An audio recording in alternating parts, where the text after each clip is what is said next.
I just started and then I try to forget about it.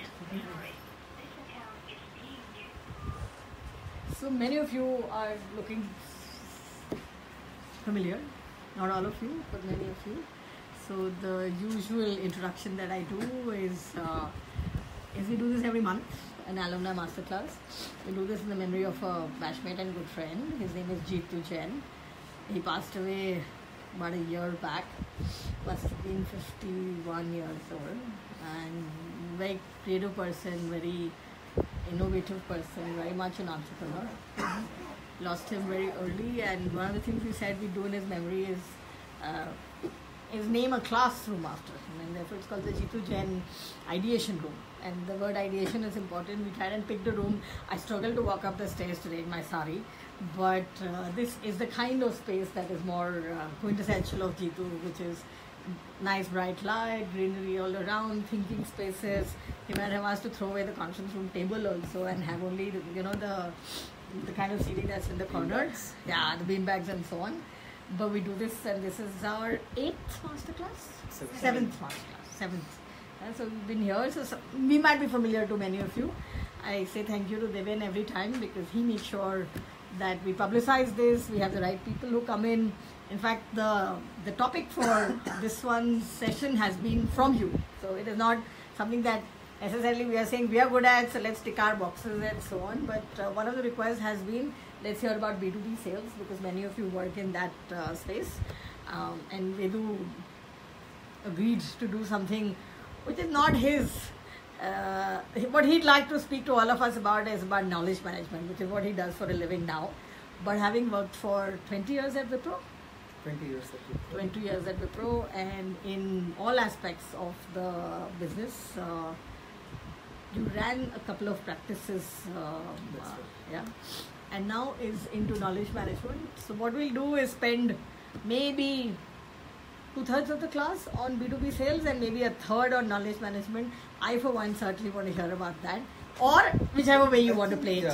Yeah. Given the expectations, I think Deven shared some of the expectations that came in initially. So I'm going to talk about B2B sales. Yeah. And then you had specific questions. So you could raise your scenarios, and collectively we could look at, the way forward or some of those back of the mind things that you have. Perfect. You may not get full answers over here, but at least you will walk away with maybe something more than what you already know. Will you just tell us a little about Trians, because I haven't done justice to that. Please start from there. Right. Tell us what Trians does and what you do there. Yeah, good afternoon and welcome to the 7th alumni masterclass in the Jeetu Jain Edition Center. So Anu, thanks for the background and the context. So coming to Trians, since that is a specific question, I've been in Trians for almost 1.5 years now. It's a company into digital transformation consulting with the Fortune 500 clients. It's based out of the US, and they have execution centers in India, in Bangalore, Hyderabad, and Chennai. So the model is very clear. There are around 1,500 people, and there are 300 management consultants in the US. So they sit with the client, and it has a lot to do with B2B sales, by the way. Okay. It's about the client may or may not have a problem area. They may or may not be able to visualize what's going to happen going forward, given the disruptive digital technologies that are coming into being. So help them recognize that and then provide a roadmap and a solution to that. So it all begins from the top end, sitting with the CXOs, bringing it down to business process changes, and then using digital technologies to bring about the change. Right? So that's the model. Now, 20 years in Wipro, I incubated 2 practices over there, healthcare and life sciences and energy and utilities. So got a lot of flavor of that, and the principles haven't changed. Even if I did it a dozen years back, principles remain exactly the same. Now, Anu herself is a marketing guru, and especially in the FMCG sector. So, Anu, you can value add at any point of time. Yeah, only that they have asked me questions on B2B and I've usually struggled. So, we'll chip in wherever. Right. So, briefly, what we'll do in the next 40 to 45 minutes is look at how is B2B different from B2C. There are some commonalities because at the end of the day, you want a sale to happen. Yeah. Right. What is the traditional B2B sales process? Right. And given the advent of new technologies and the customers becoming far more smarter, so how does the modern B2B sales process look like? Right, and I understand I was chatting with some of you before the session started. So I guess some of you are looking for a hybrid model as well. And that's the reality in the marketplace. We always have a flavor of how things used to happen before. And with online becoming more prevalent, what are some of the additional factors that have come into being? I look at some sales performance metrics as well, right? What are some of the measures that you can do at your level of maturity, right? So larger as you grow in size, you scale up, you obviously bring in more sophisticated tools and processes and people and organizations into being. But at this point, I'm assuming that you don't really intend to have a full-fledged sales and marketing organization with all the bells and whistles that are there in larger companies. And I'll abstract some of the learnings as well, some random learnings that have accrued over the years. So let's start with why do you need a sales process, right? Whether you articulate it down in pen and paper is different. Why do you need it? Simple. You want to reduce your sales cycle time. Some of you expressed about that. At a year-long sales cycle and you're still not seeing closure. Increase the conversion rate. So you have limited bandwidth. You have your fingers in every pie of your operations, right? So how do you optimize that time spent and focus more on areas where conversion can be higher? Increase the deal size. So you may start small and you may want to look at, increasing the deal size through better account mining with the same customer, or increasing the net total size once you have made some initial breakthroughs. There could be a host of other reasons as well, right? But these are the reasons that really matter. How is B2B different from B2C? So fundamentally, Anu is smiling at that. I guess there's lots more to it than what I have put together. No, I like the first lines. Yeah. From a B2C perspective, it's more of an emotional decision. So there's a family who decides to buy a car or a refrigerator or a biscuit packet or any of the products that are out there. B2B is a different ball game. I mean, it's a more rational decision.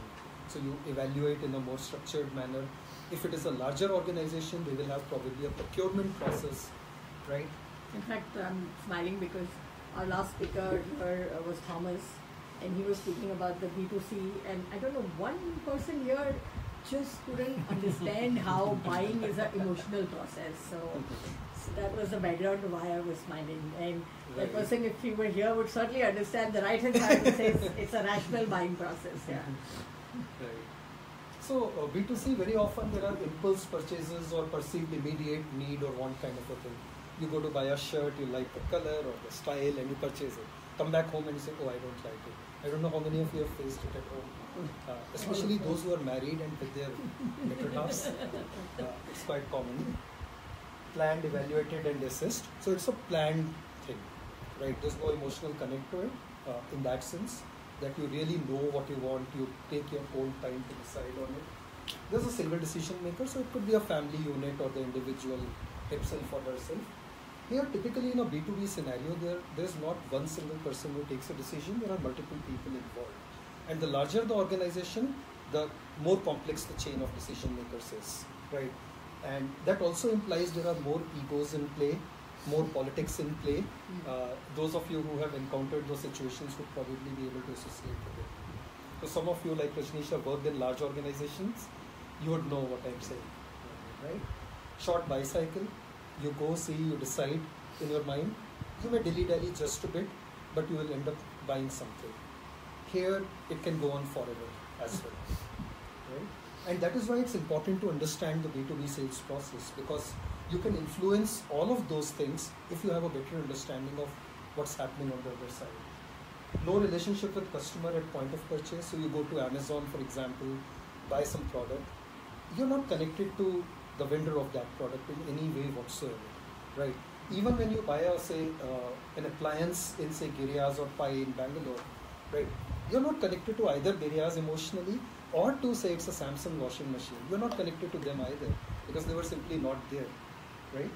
Whereas over here, relationship building plays a key role because you want to really get something out of the customer for a lifetime value versus a one-time kind of a thing. So obviously there are different manifestations. When I say that, a Samsung would want you to be a lifelong customer as well. So when the replacement cycle comes, they would like you to pick up another of their appliances or more of their product lines, right? So what is the traditional B2B sales process? By the way, you can interrupt me at any point of time, right? So don't feel, and no question is a stupid question. So I was just mentioning to him the that answers are stupid. yeah, a lot of it is common sense, but then that is the most uncommon thing that is there, right? So don't hesitate if you have any. So the traditional B2B sales process, I mean, again, I'm not going to get into the details of that, but some of the things I'll point out in this and subsequent slides. So you start with prospecting. You need to know what is your target segment, right? Cold calling for initial contact, and this is a generic sales cycle which has been there for eternity. Then you, I'm not sure whether you can see this. It's not too visible. Maybe I should change the font to black. It doesn't matter. Anyway, Read it out. so you do a cold calling. So you call up somebody who's probably not expecting a contact being made, or depends on how you have prospected, they may be expecting. You do your initial pitch, and if you get an opportunity, you do a demo. Then if they are happy with what they hear, they would pass it on to the real decision maker or one of the decision makers, who would then want some more detailed pitches and demos if you are able to move them to the next stage, right? Which may then lead to, okay, give me a proposal, right?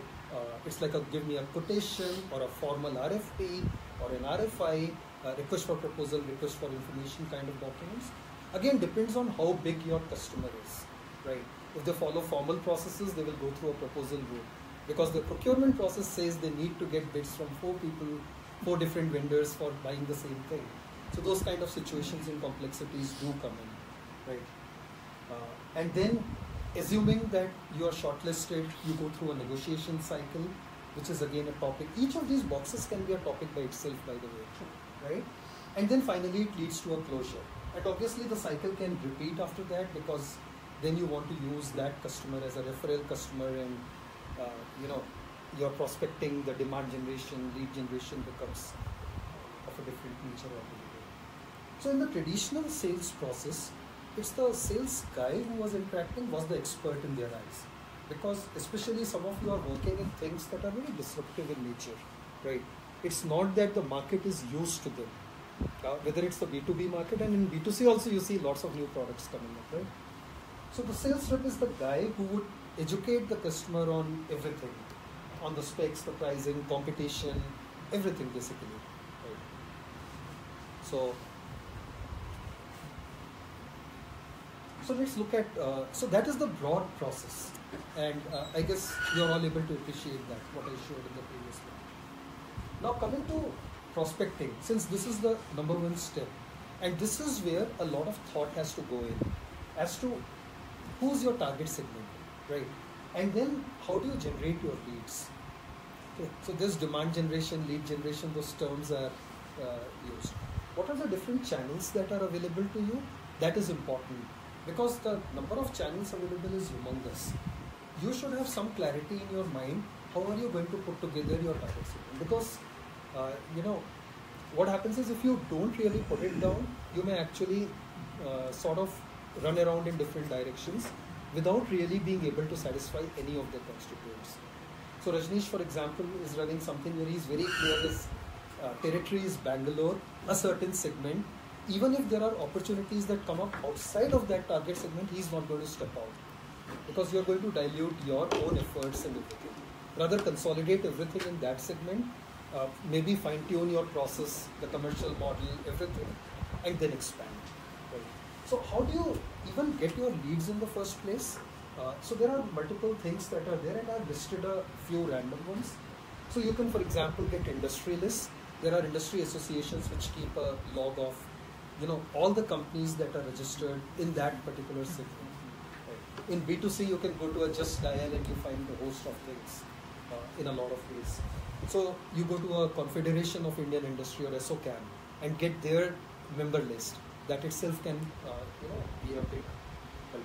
List of suppliers, again available in the right. Market intelligence, you can go to trade shows and conferences. These are necessarily paid for, or these are? So it's you can buy them. That's provided as a service by some of the associations, right? At the same time, you should be clear that you should not buy unverified lists. Like a lot of us receive spam calls for home loan, insurance, and all that. Those are, not qualified in any way. It's basically an auto dialer that is dialing out. Just 2 days back, I actually called up Jan University and blasted them left, right, and center. Because I received some 20 calls in half an hour. I picked up the first call and said, I'm not interested in taking an admission in their BBA program. so then it kept coming, and I was in a meeting, and they were coming from different mobile numbers, right? So then I went to their website, found the number of admissions. I had 3 levels of people coming and talking to me, profusely apologizing. And I said, I'm going to give a police complaint. I'm going to put it on Bangalore Mirror and social media. They said, sir, please don't do any of that. We are switching off our auto dialer, blah, blah, blah. But, so don't do that. Especially in a B2B situation, if you use some lists which are not sort of vetted by you and you're convinced, don't start calling up because you may upset a real customer prospect, right? So anyway, so some of the industry lists are actually pretty reliable. So if an industry body is managing a list of members and the key points of contact over here, you can be relatively sure that it's authentic. And then you can go to the next level of detail to see whether I want to make contact or not, right? I'll also talk about the qualification process since it's not an easy one. Even these lists will have hundreds and thousands of names in them, right? And you wouldn't at this stage have the bandwidth to go and start approaching all of them. Large organizations, yes, they have departments around it.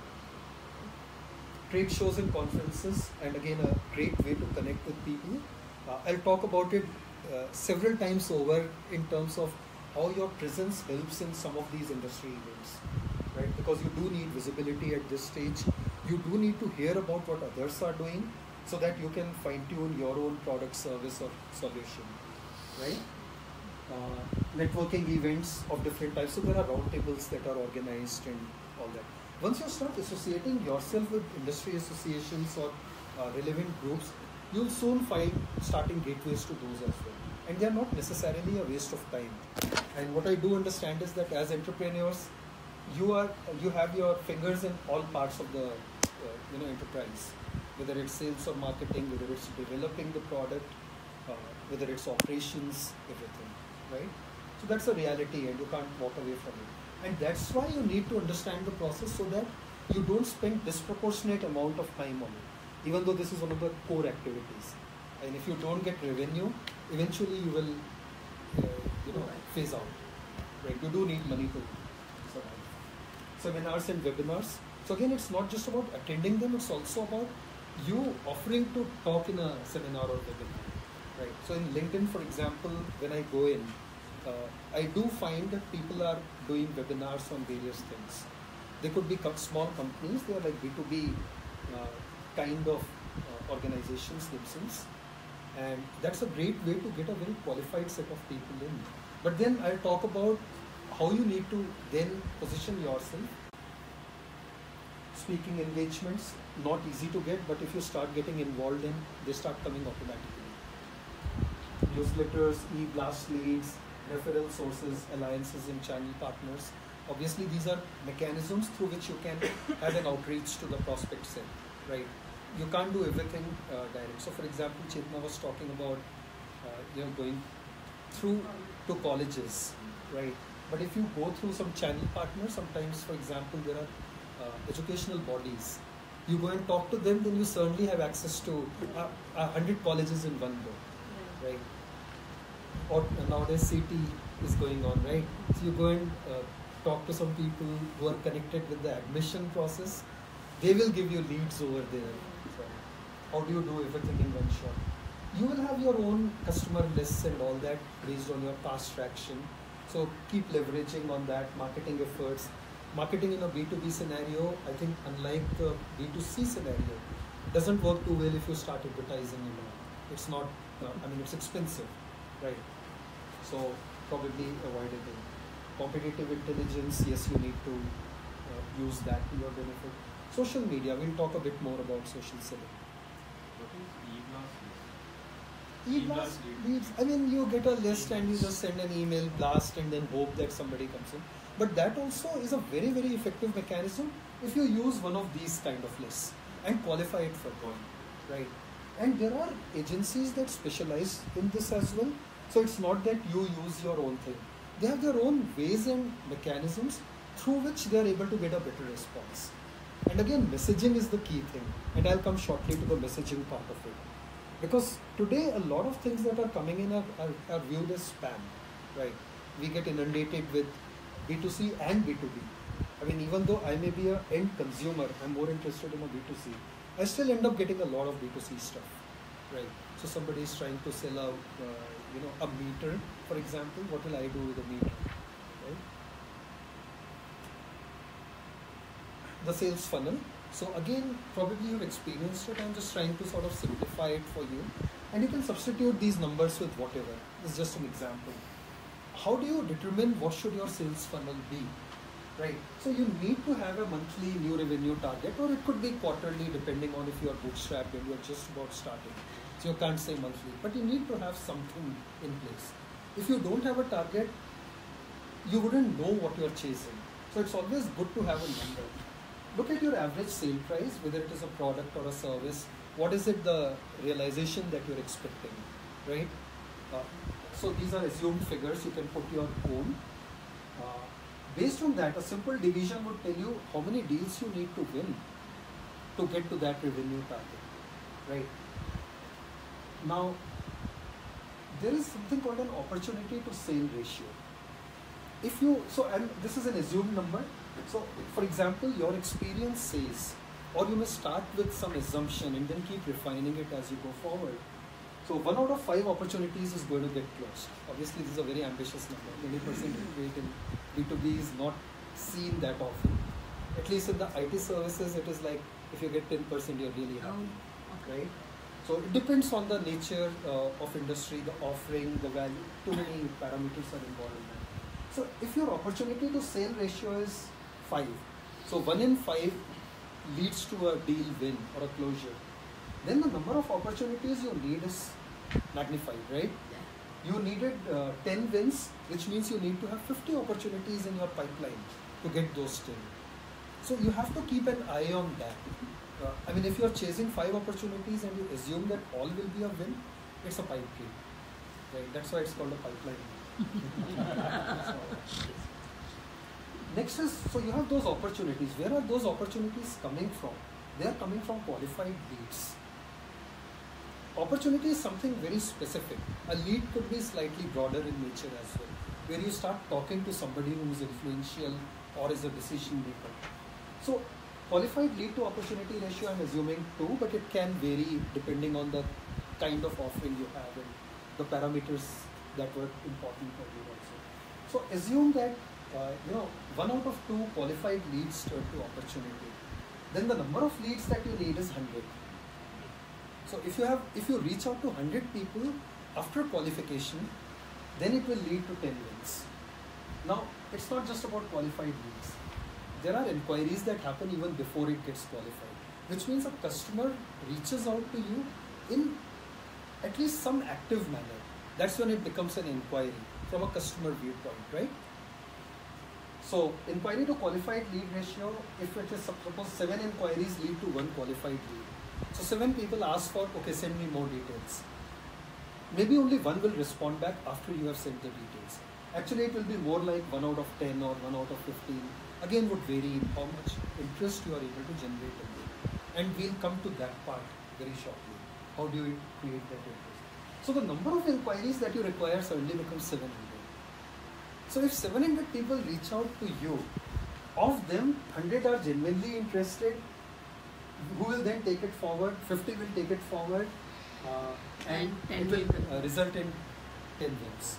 So you need to keep an eye on the entire funnel, and it actually goes bottoms up. If you draw the funnel, here I started because I wanted you to focus on the number. You have to have a number in mind. But you just invert it, and then you will know what you're talking about in terms of how many inquiries you need to have. When you are prospecting, so when you go back to prospecting, that's why you need a mix of all these. Right? That number just goes up exponentially. So you can run campaigns, and there are like host of things that you can do. Right. So when we say qualified leads, what does it mean? Qualified lead, okay, I'm coming to that. So give me just a second because this is what I mean by qualifying leads, right?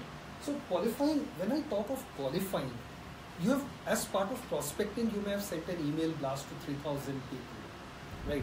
Not all are qualified. For most, it will be going into the spam folder anyway. And so there is an organization level qualification that you need to do. And some of this homework you have to do upfront. It's not that you send out to all over the world and then you say, no, this guy has responded, but I'm not going to consider because of blah, blah, blah. That blah, blah, blah has to happen beforehand, which is what we call segmentation. You need to be very clear in your minds, what's your segment for that, and it has to be very focused. Again, the reason being that you have only 24 hours in a day, 2 hands, 2 legs, 2 ears. You can't do much with that because you're also doing other things. Even in large organizations, it's equally important. So when I was in a Wipro-like organization, there were maybe 100 people working on just the prospecting part, right? Besides external outsourcing. So the kind of money that is spent was humongous. And even then there were issues around qualified leads, right? So you have to do organization level qualification. For example, several of you have products that may be applicable in multiple industries. But you need to be clear, these are the 3 industries I'll target, right? Otherwise you'll spread yourself too thin and may go nowhere. So you have to really sit down and do that, especially since you are in a scaling up stage. What's the territory? Is clear Bangalore, not even Mysore, right? You may be saying state of Karnataka, somebody else may say all India. Somebody may say, for example, I met one entrepreneur who had a telemetry solution for logistics.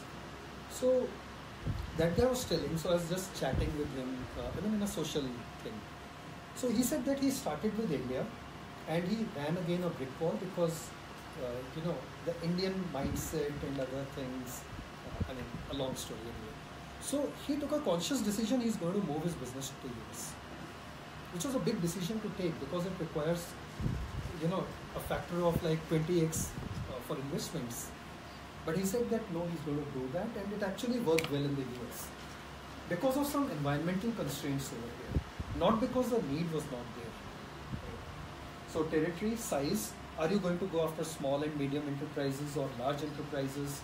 Because the characteristics of buying process are different over there, right? So it may be easy to say I'm going to target the Walmarts of the world, but are they really going to give you that audience? You may chase them for 100 times and they would still not give you any business.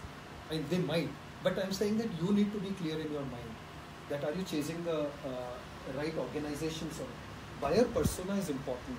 So organization also has a persona, just as all of us have a persona, a Facebook persona, a LinkedIn persona. Organizations have that.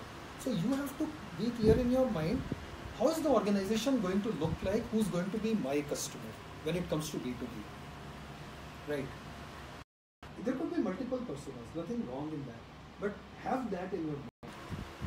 So that becomes a qualifying factor. Second level of qualifying then happens at an opportunity level, right? So what do we mean by that? Very often in organizations, sales guys, where there are dedicated sales teams, they end up saying yes to anything and everything. And again, that has something to do with their incentive structure. Obviously, most of you have not hit that wall still. When you start having dedicated sales organization who work only on incentive structure, and then they will do all sorts of things to make sure their incentives are maximized, right? So here, there is a expressed need in that particular segment, and your product has to service a need, right? So is it matching that or not?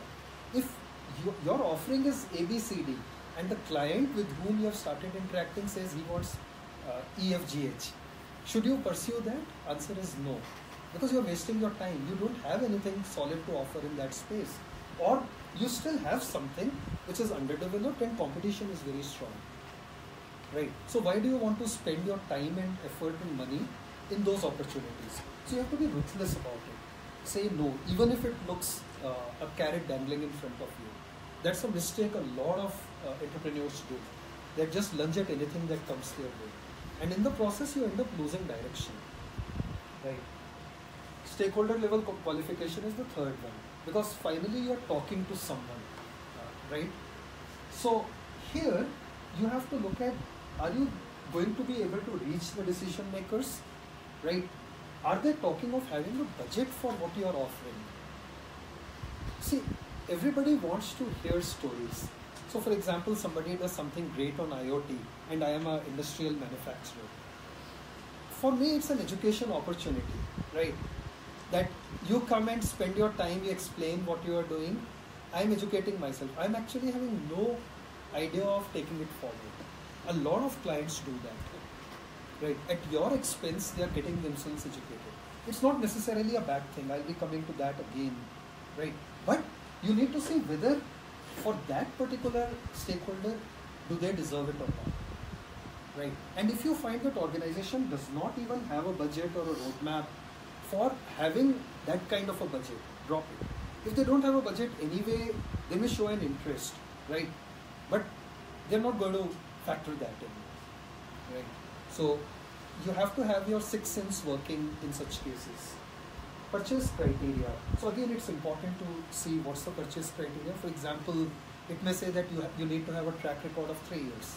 You don't have that track record. Drop that. Even if somebody is, solidly behind you. But if that person can't alter the purchase criteria, there's no point in wasting time.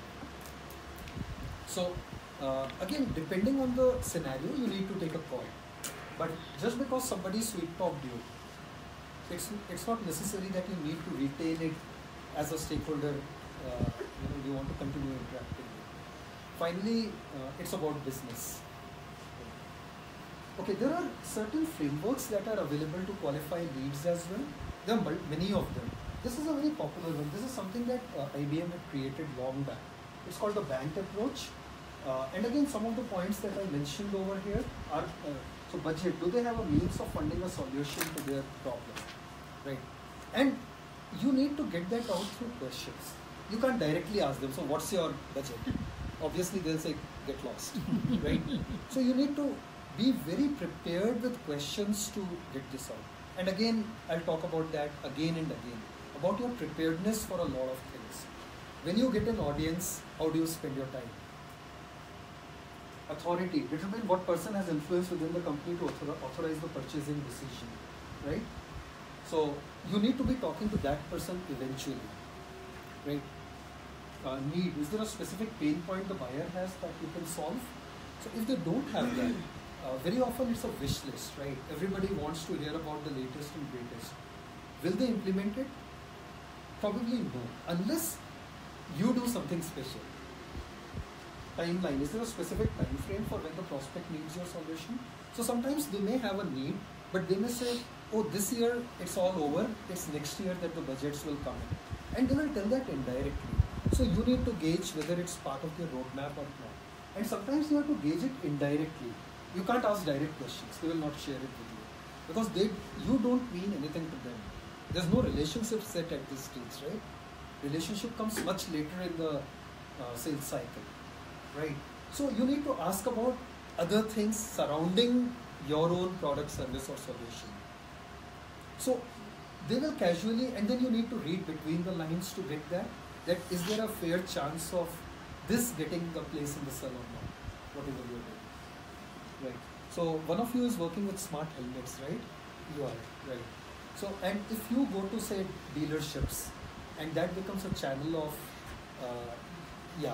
so you need to see, I mean, what's their willingness and, the other thing that in B2B, it's equally true everywhere.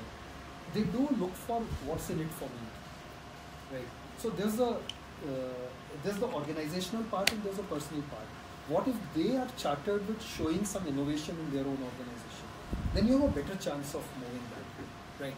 So stakeholder becomes an extremely important channel through which you go to the next stages in the sales cycle. So, if you don't mind, can I just add one point which we see at the startup level, which you actually covered, the A, B, C, D and the E, F, G, right? Mm-hmm. So what happens and what we've usually seen is in India, people don't usually want to say no, with the fact that, you'll be disappointing the guy, why should I bridge this thing, right?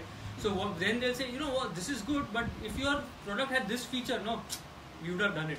So what happens is you spend, just from that meeting you go ahead and the back end you're working on that product, trying to build that feature, and then when you go back to him, then what happens is what he touched upon, that he doesn't have the authority to say, but he didn't want to say no to you. During such cases, if there's a powerful tool called letter of intent. So before you go ahead and start building something, because this is very important, where you just don't go and start building. If you just go there and say, you know what, agreed, I've taken your point, you go there, this is the letter of intent, if I build this feature, will you buy from me, you let me know, and then we'll take it forward. So what happens is you don't start missing up on your critical time that you have, and put your resources in building something, and then the sale doesn't happen, right? So just wanted to add to that. I came back to this, thanks Devin for pointing that out. This is where I say that you do an initial contact through whatever means, and you get a meeting. So the only objective that you have with the cold calling part, the first contact through whatever means, is get a meeting. 30 minutes or 60 minutes, right? And that is where you give a more detailed pitch and even a demo. So this is what I call the vendor trap or the supplier trap. You are all suppliers in that scenario, right? Here, you may want to overdo and overcommit things in your eagerness to get something, right? So you should leave with teasers. Don't give away everything at this point. Then this is the customer trap. So you do reach out to somebody more empowered in the organization, and then you do a demo or a POC, as we call it, proof of concept, right? Again, it depends on what is it that you are taking to the market. So you do a pilot, right? And you get into this customer trap over here, because the person may use you to do a lot of things, get their own ideas clarified, and then kick you out. It's like a use and throw syndrome. So in both the places, make sure that you are not giving away everything. A teaser which keeps them engaged, but at the same time leaves something so that when you actually close it, they get to see it. Right? So keep that in mind as well. Obviously, if you have a tangible product, it's different from a service or a platform that you're offering. Right? So be aware of that trap as well. Okay, there is another approach, for example, GPCT approach, goals. I mean, you can use either of them, but it's actually good to apply that in whatever. I know you'll probably be doing it mentally, but the thing is that very soon, again, remember that you are doing a dozen other things as well. If you don't start capturing this, you are sort of becoming the bottleneck in your own organization when you start growing, or your number of leads that you are pursuing starts growing, right? So goals try to get, so you should record it somewhere. What do they need to achieve? What are their strategies? And again, all these things come through questions. I mean, asking questions is key to get these answers. So, and it requires a huge amount of preparation in the back. So again, I mean, if you look at, there are lots of overlaps, but using a framework or creating your, so you could use this as a starting point and then create your own way of qualifying, right? Because your scenario is different. These are generic scenarios, but have a way of qualifying. Have a way of recording why you weeded out an opportunity. Because today you have weeded out, tomorrow things may change and you may want to go back. You don't, because you weeded it out today, doesn't mean that it's not going to be relevant 1 year down the line, right? Because you would have all experienced that your own models keep changing in the initial phase, even as you are setting up your thing, right? You may start with something A, you end up with something called B. Sometimes it takes a 180-degree turn as well. I mean, you junk that model, you also thought of junking something, right? But those opportunities are still useful, right? So the when I talk of customer list, from your opportunity, when you had product A in mind, you can use the same list for B as well. Okay. Coming to the elevator pitch. So this is your first opportunity to talk to someone. It could be on the phone, it could be, it's called the elevator pitch because, as the name suggests, the time you go up and down an elevator, can you leave them with something so that they say, can we meet? The only objective of an elevator pitch is, can we meet? Right? Now, how do you spend those 30 to 60 seconds is critical. It could be like 2 minutes also if you are in a conference and you catch hold of someone in the lunch time, right? So you make it slightly more time, but the elevator pitch is really important, and this is something where organizations spend hell of a time trying to perfect it. And again, for different scenarios, for different segments of some customers, you may have a different elevator pitch. It's absolutely okay. But this should be something that everybody in your organization should be able to see even when they are sleepwalking. They meet somebody on the road, what do? Give an elevator pitch. I think I did not do a good job when you said what is trends. So, but I was not looking for the elevator pitch here. So okay, this is not visible, but the audience. First of all, when you are giving an elevator pitch, it is not about who am I, what is my company, what is my brand. The me word should not be there. Obviously, you need 5 seconds to say my name is so and so and all that. But it is about you. Everything is about you, the prospect, right? That is one key mistake that I keep seeing happening in many different interactions. In conferences when people are presenting on various topics, who is interested in what is important to you? The other person is interested only in what is important to them. So make sure that you do that. They are simply not worried about what are your issues or your strengths. They are looking at themselves. So the elevator pitch has to be really, really practiced, crafted, recrafted. First is the audience part. So you need to know about the industry and problems in the industry, and if you know that prospect already, sometimes you may have a chance meeting, sometimes it's an organized, planned meeting, right? A planned call or whatever. So talk about something that resonates with them, a pain area that they are feeling. Typically, when you basically hit a rock on when you talk about a pain, and you know it because of your own research and maybe talking to peers or whatever. So that's the first part. That touch upon a pain area, so that immediately gets their antenna going. Then is the benefit. So the benefit from their viewpoint, not from your viewpoint. That look, I am going to make a sale. That's not a benefit for them. How are you going to address? So think of those. And then comes your part, creative offering, right? Again, you can't be, so this is something that I heard somewhere. Features tell, benefits sell, right? So you can't be talking about how great your platform is or your product does this and this, right? It connects to the internet and it does this, and least interested in that. So you have to think about it. How you're connecting it to the benefit, and how you're differentiating from your competition also, if there is one in the market, right? So again, there are companies that actually consult on just the elevator pitch. Individuals, I know you could do that. You do a great job of it, right? New business opportunities. So that is important. So spend time on it. It should be written down. It should be literally, as I said, in your sleep also you should be able to say that. You have to come to that stage, right?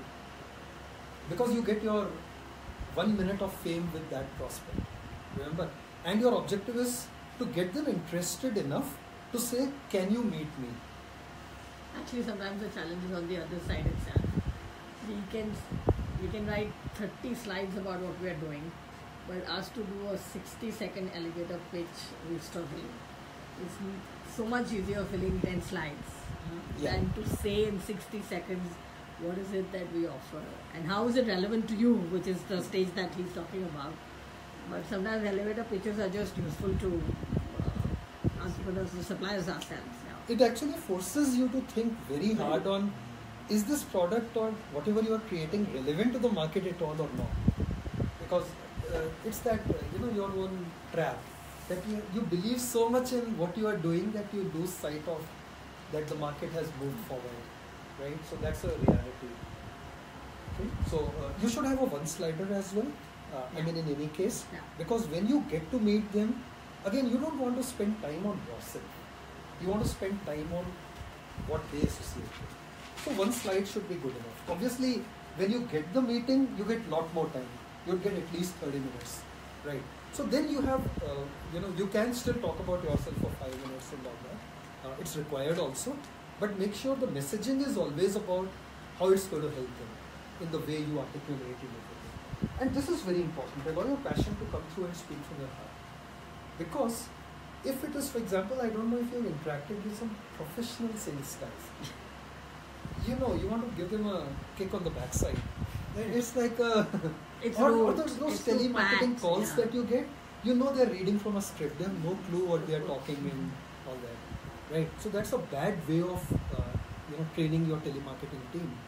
So that has to come out, and I think that will happen naturally because you are so involved in the whole thing. When you start setting up a dedicated sales team, this element is missing sometimes. They have not bought into it. They are salaried employees, incentivized, maybe they have stock options or whatever.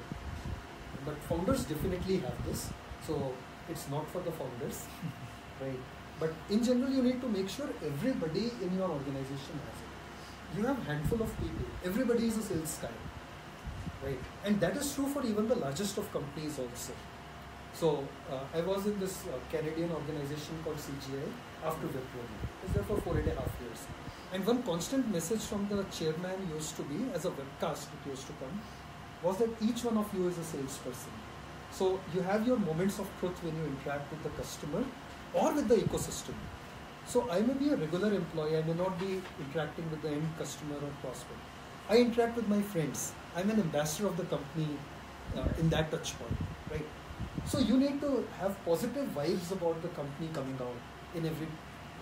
So every employee should show the same kind of thing. So this B2B process, what I'm talking about, is something everybody should internalize. Not the process part of it, but the philosophy behind it. Okay. So that was the traditional process, and how you quantify leads, the elevator pitch. There are other boxes which have lots and lots of elements, but let's move forward. So the B2B sales process has changed somewhat in the last 5 to 10 years. The prime reason is that B2B buyers are really the ones who are initiating in a lot of cases. Right. Earlier it used to be the vendor or the supplier who was doing that. Now in a lot of cases they are doing it. They research it fully. So they go to events, they hear about something, they come back, they do their own research because internet is ubiquitous, right? So, they do their homework even before you are even aware that they are looking at things. And very often, based on what they read and they see and they compare things, they look at industry blogs and all that, they probably have already made some mental decision. It could be at a higher level that yes, I want to implement this in my organization, or I want to adopt this particular kind of a practice, right? So the whole paradigm changes. Earlier you were thinking from your own sales pipeline point of view. Sure. Right. Now you need to understand with the buying process very, very closely. And your sales process must align with the buying process. Because if it doesn't, you are basically going on divergent tracks. Right. How it is buying process, how will we get to know that process? Okay, so I'll come to that. Right. So, okay. Now, even for the traditional B2B process, it's not that you stop doing that. You can't sit there waiting for somebody will come to me, right? And while the buying process has changed, the buyer is doing all the research and approaching. At the same time, you can't sit. You still need to do all of that. Finally, it's your business, right? So you need to make sure you always have a pipeline. So there is an outbound, it's called the outbound process. So you as a seller are initiating the whole relationship. What we talked about earlier, Sure. The cycle that I was showing. So you have the prospect, right? And in the prospecting phase, you do try to. Given that now you also have equal amount of information available on the net. So, for example, your prospective customers, if they have a website, you can actually see there's that humongous amount of information is actually present on the net. Right. If there are SME segment, it may be lesser. But then again, a lot of things are online today. Their filings, for example, are online, right? So you can actually find out a lot from just the net connecting. So again, the same process is there. You may still have cold calls. We are not saying that cold calls go away or anything. Use it more judiciously. Again, look at your own qualifying process and see. Researching and understanding. So now, earlier they were dependent on you to tell them things. Now, your assumption is they already know certain things. because knowledge is available, right? So this is where a lot of preparatory work has to happen. And again, it is repeatable work. What kind of questions are you going to ask, right?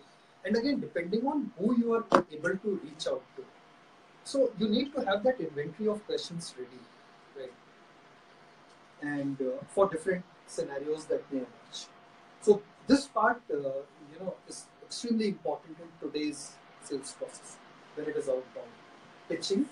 So again, there's the elevator pitch and then the main pitch that happens 30 minutes to 60 minutes, right? You need to prepare for it. I'm not even getting into that arena because your value prop has to come out really clearly. Again, it has to be crafted really, really, really well. Look at literally every single word that you put in over there, right? Whether it is going to resonate with the stakeholder or not. If it is not, remove it. However important it may be for you. Right? So, somebody in your team or somebody external has to play the devil's advocate. Keep finding punching holes in your elevator pitch and this till you get it right. Okay? Then the demo. So it's again the same thing. And again, you can give free trials, complimentary consultations. One of you was talking of, So when you go out in trials, we do that all the time. We say we'll go and do an assessment for you. It's going to cost you say $25,000. We will not charge it upfront. If you give us this, we do all sorts of modeling on that, right? So that they find that there is a skin in the game. So the B2B buyer is looking for skin in the game. That there has to be a win-win and a lose-lose as well. What if it doesn't work? So skin in the game has become an important part in the whole thing, right? And then obviously the closure. So I've not put those stages negotiation. All those are anyway there, right? When it comes to a commercial legal kind of a thing. So marginal changes, but more importance on asking the right questions and pitching it better, right? Because the buyer is educated on what we're talking about. The other is when customer initiates the relationship, and that happens quite often. For example, if I look at Trians itself, I had to implement something. I did my research. A couple of, actually 4 vendors for that. They didn't expect anything to come from Trians. I reached out to them, said, can somebody from your side contact us? Right? And that was precisely what I was doing over there. Exactly the same thing. So awareness, the buyer becomes aware they have a problem or a need or whatever.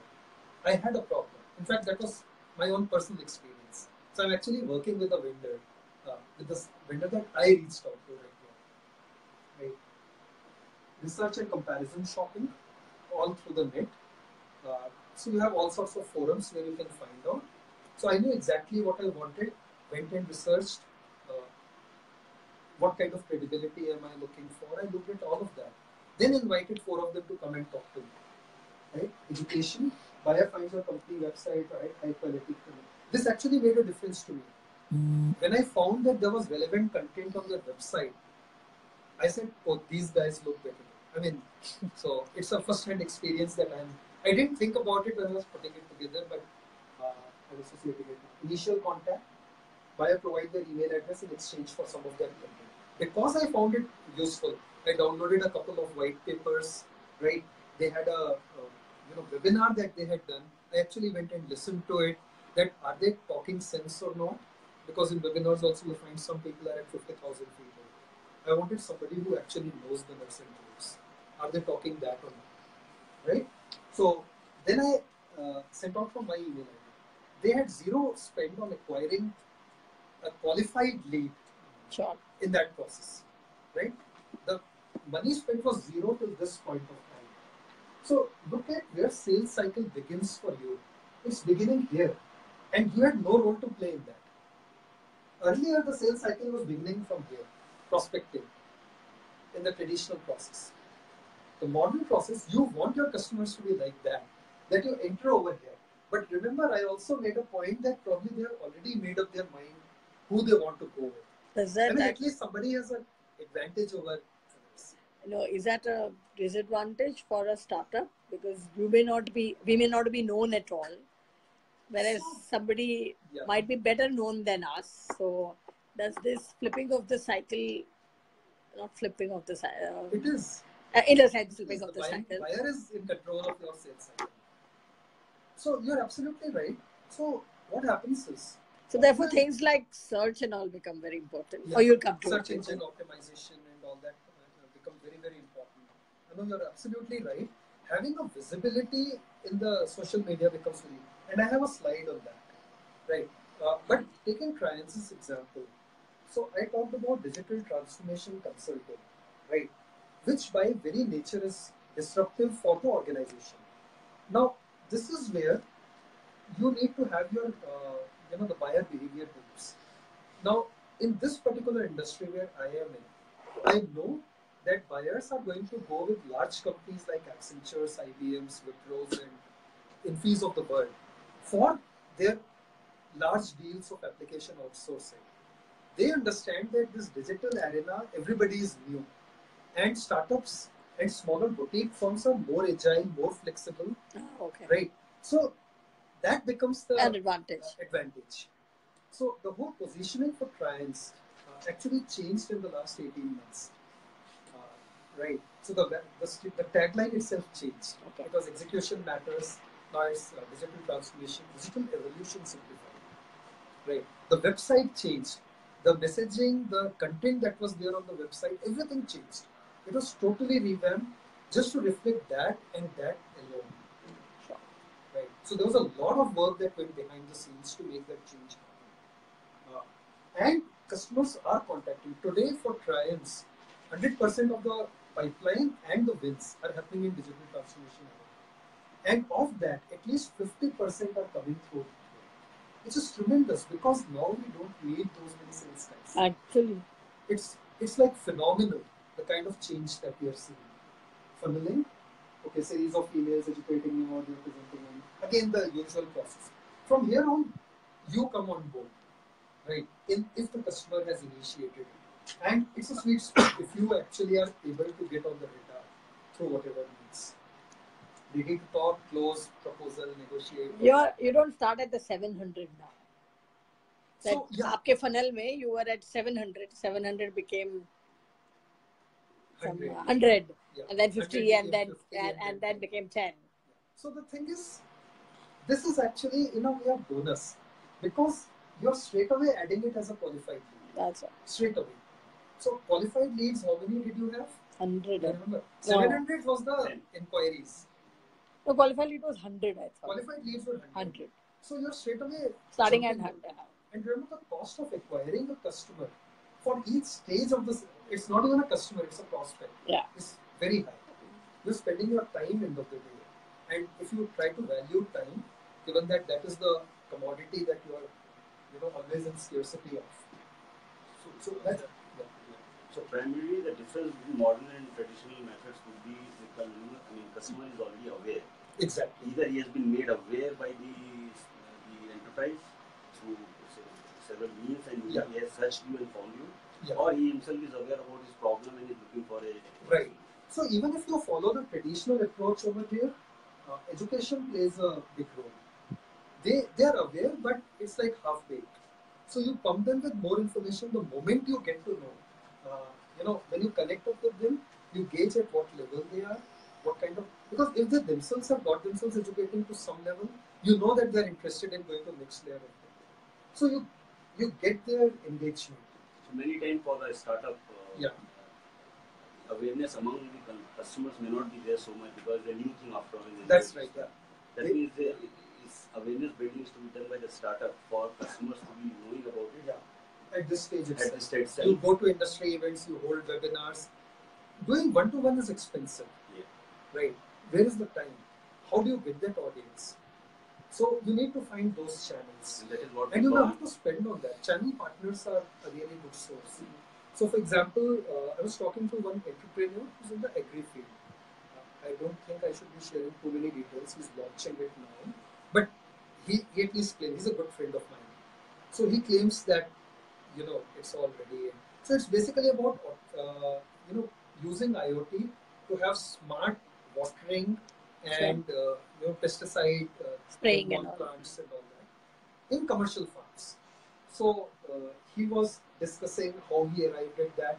The channels that he is using are very interesting. So I said that.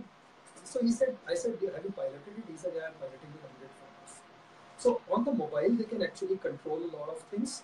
And what it does is there are sensors, IoT. I mean, it looks at temperature, humidity, what's the crop pattern, Sure. is there some wilting happening or not. So even in a summer day, you don't want to give the same amount of water every day, because the plant productivity and yield differs depending on how much of water you give. It may be bright and sunny, but if the humidity levels are high, you give X amount of water to a plant versus another day when there's no wind, it's low, right? And a lot of other, it's cloudy today, even though it's a summer day. So you don't need to give that much of water, right? So the thing is that there are sensors for these, and then it looks at how much is there, and then you can trigger how much of the pesticide or water or host of other things. He says he's not going to charge anything to the farmer. What is the farmer's issue? They are anyway not having any money, right? I mean, at least that's what we keep giving them. He said, if I go and say, spend X thousand rupees in this, they'll say, I don't have the money. So he has worked out a model where he'll give it free of cost. I'm not going to talk about how is he going to make money, but he is using his channel partners. I'll just leave it at that. And that is very, very, very innovative. So when I said, okay, so tell me what are your channel partners? I mean, some come naturally to you when you talk of agri sector, but then he has used, how Beyond that. So there's innovation in that also. How do you prospect? And how do you tie up with them? And they're more than willing to it because his elevator pitch was absolutely bad.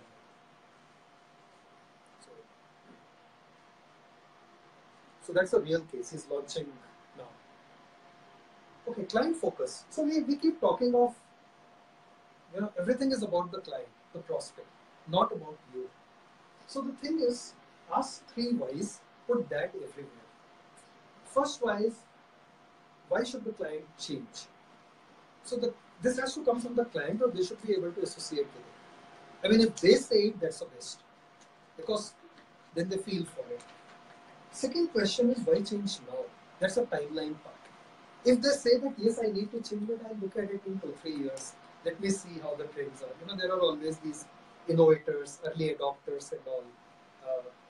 In the adoption curve, you have early adopters and then fag end is laggards. So, why change now? Some answers have to be provided. Who will provide them? You have to trigger those thoughts. Some, they would be aware if the buyer is the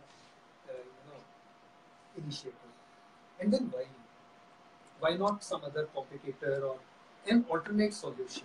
See, it's not a competitor alone. You are creating something which is different. But then in the same space, somebody else is creating something which is different from yours and different from what is the thing already there. Right? So why you? That question also you have to answer in various ways. So why change? I mean, and you need to get it out of them, point it to them, use data, use your own knowledge, whatever. But get them to think on those lines. So it could be competitive pressure, strategic objectives, some low financial goals, some risk, whatever, X, Y, Z. I have given some examples over here. Why change now? Look at what would appeal to the person if they are not articulating it themselves, or you're not sensing it. Strategic cost of delay, financial cost of delay, personal cost of delay, some compelling event that is happening, a regulatory change is happening, for example, right?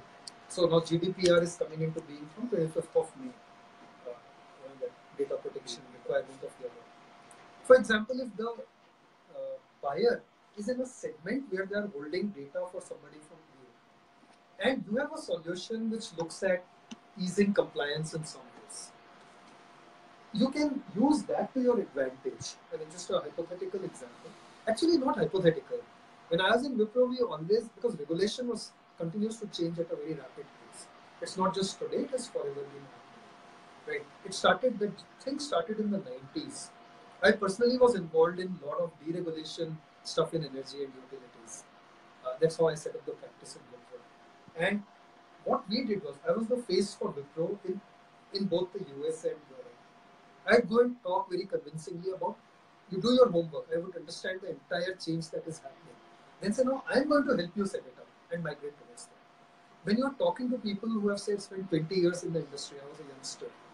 I'd like to feel that. So then they would say, oh, this guy knows something. And he's talking about how I can migrate. So we would get onboarded. So we had a lot of large accounts just for that compelling event of deregulation, which nobody understood. I like the flow. It is why change from a client's perspective, why change now from a client's perspective, and then saying how you can help the change. Yeah. That's you have to show something, right? Again, it's part of your, a subset of this will come in your elevator pitch, in your value prop, the 30 minutes that you get gets more detailed as you go down the line in the sales cycle. But keep that in mind.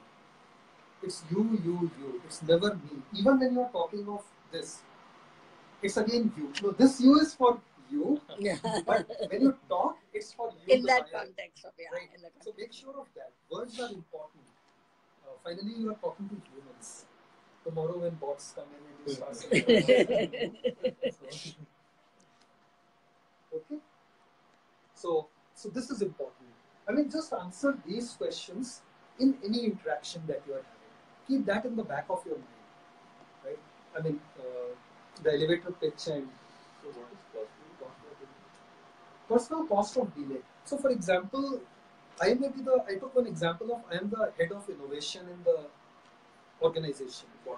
My G&O is around do something different, and I get funds for that.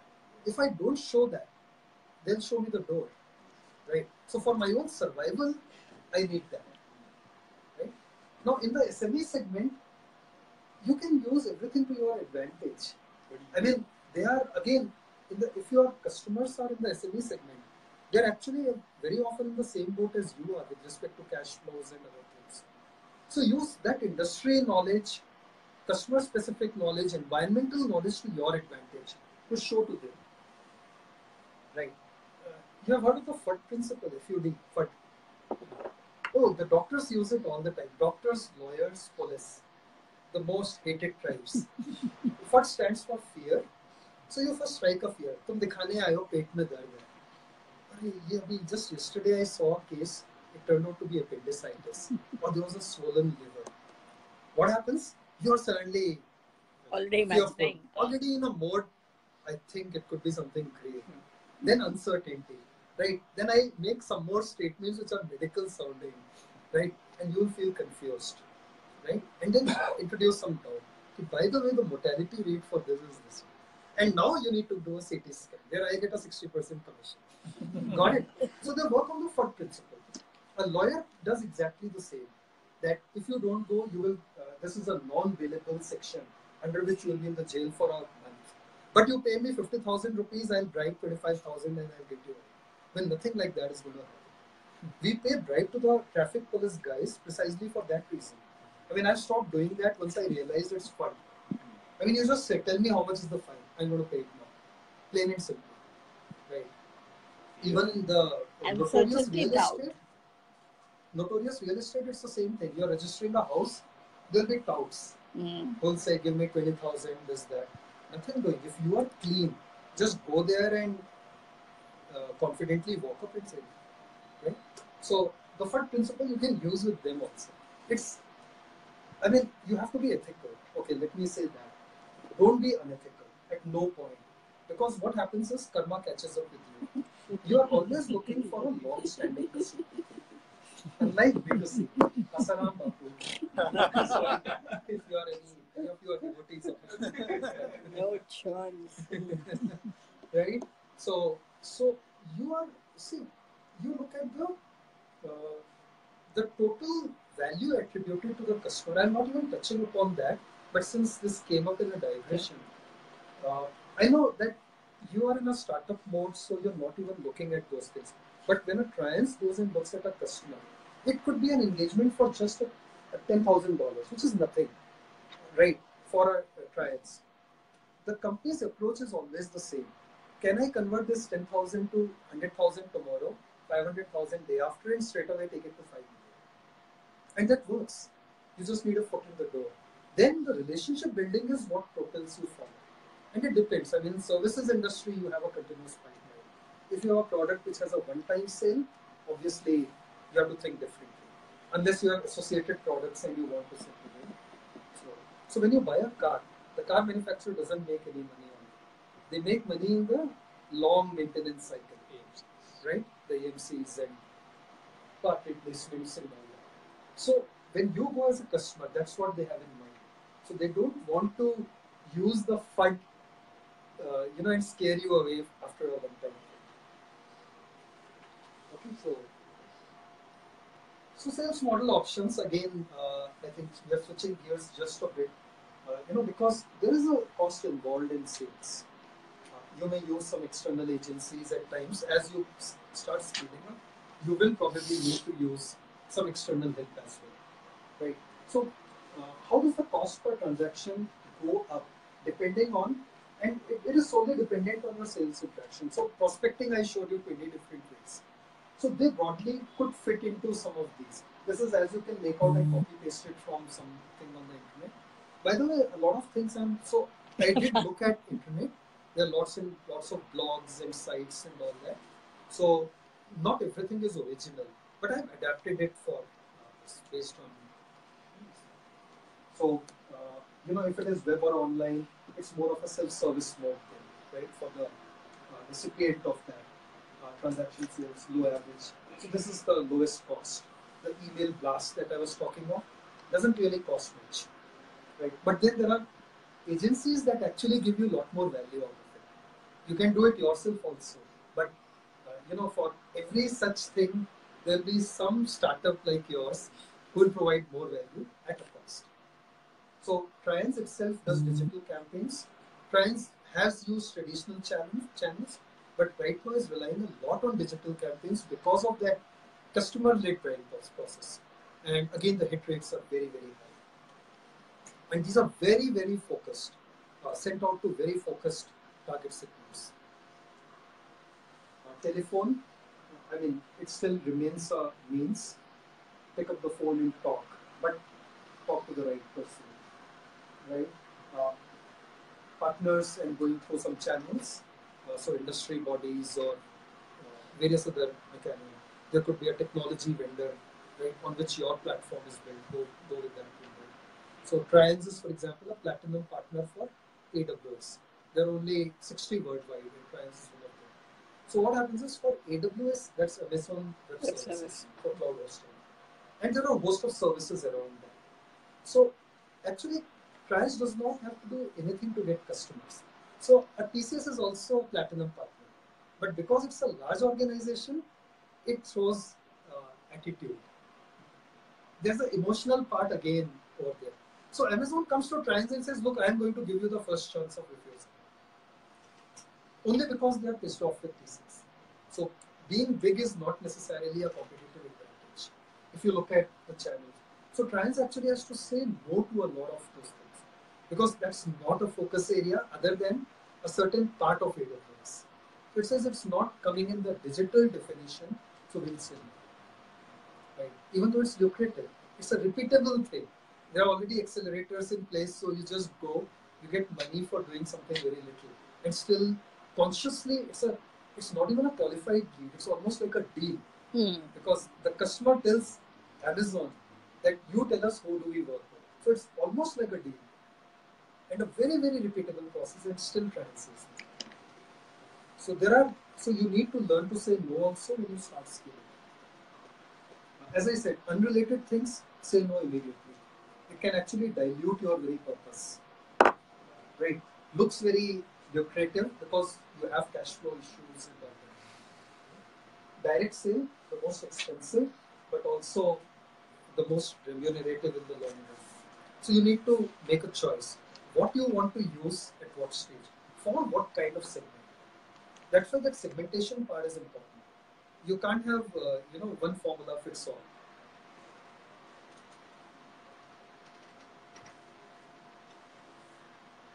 Okay, let's come to social selling.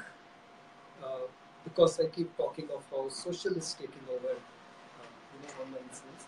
Some data points from analysts, and these are fairly recent. Now, I don't know what was their, when I say 90% of customer buying decisions are starting online, this is with respect to B2B sales by the way. But have they looked at a segment? I don't know. Because for example, in India, you have B2B sales happening with farmers, right? They are obviously not online to the extent that they could be, right? Some of them are illiterate, but again, there are ways to reach out to them. So anyway, right? So if somebody, so even for farmers, the same agri case that I was talking about, the farmer is illiterate, but if you go through some say cooperative union, those guys are literate in computer science, right? And they have a voice as well. So reaching out is important. I mean, if there is a village sarpanch whose diktat is like the word for everyone in the village, then that person is the right guy. So pamper that guy with all sorts of things. 75% of B2B buyers use social media to research vendors. Talked about it, and they're using all sorts of things. The websites, LinkedIn lately, I'm seeing a lot more activity happening on B2B websites. Right? Facebook also, it's trying to give a business flavor. So there are these business groups that are set up.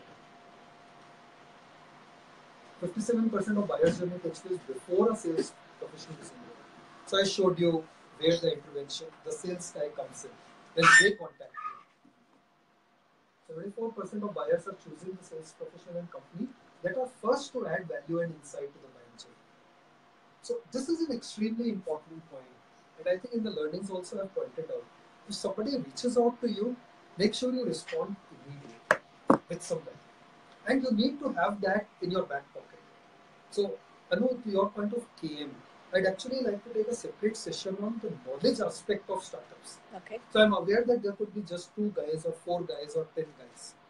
But the knowledge aspect is something that can actually save you a lot of heartache, right?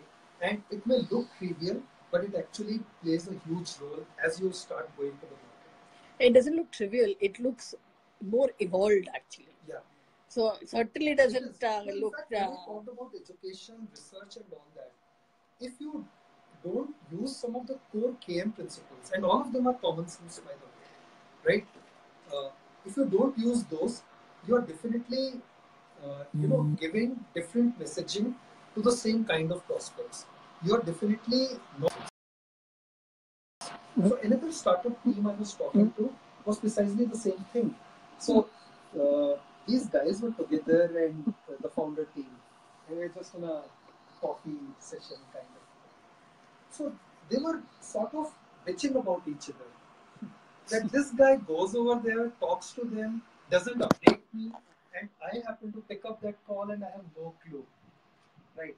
And poor guy contradicted you. Now look at, if I am the buyer, I'll say these guys are playing. Right? And it happens a lot of times without you even realizing it. All of your founders, in fact, that is one mistake that founders do. You should, I know somebody will be a CTO, somebody is a CEO, somebody is this, that. But everybody does everything. But I think there has to be some differentiation and clear-cut, straight-jacketed role demarcation. Because personal egos also start coming. All of you are at the same level, right? So just be aware of that part as well. And that is where the knowledge part becomes important. So that at least while you may have your own personal strengths and weaknesses and egos, all that is required. I'm not saying it's bad. But if the way you are interacting with customers and with each other takes a slight shift, it actually eases your life a lot. Because you end up reinventing the wheel a lot of times in everything that you are doing. Right? You may, so that is why you keep saying I'm busy for 18 hours a day. And that is, so when I joined Wipro, it was actually a startup.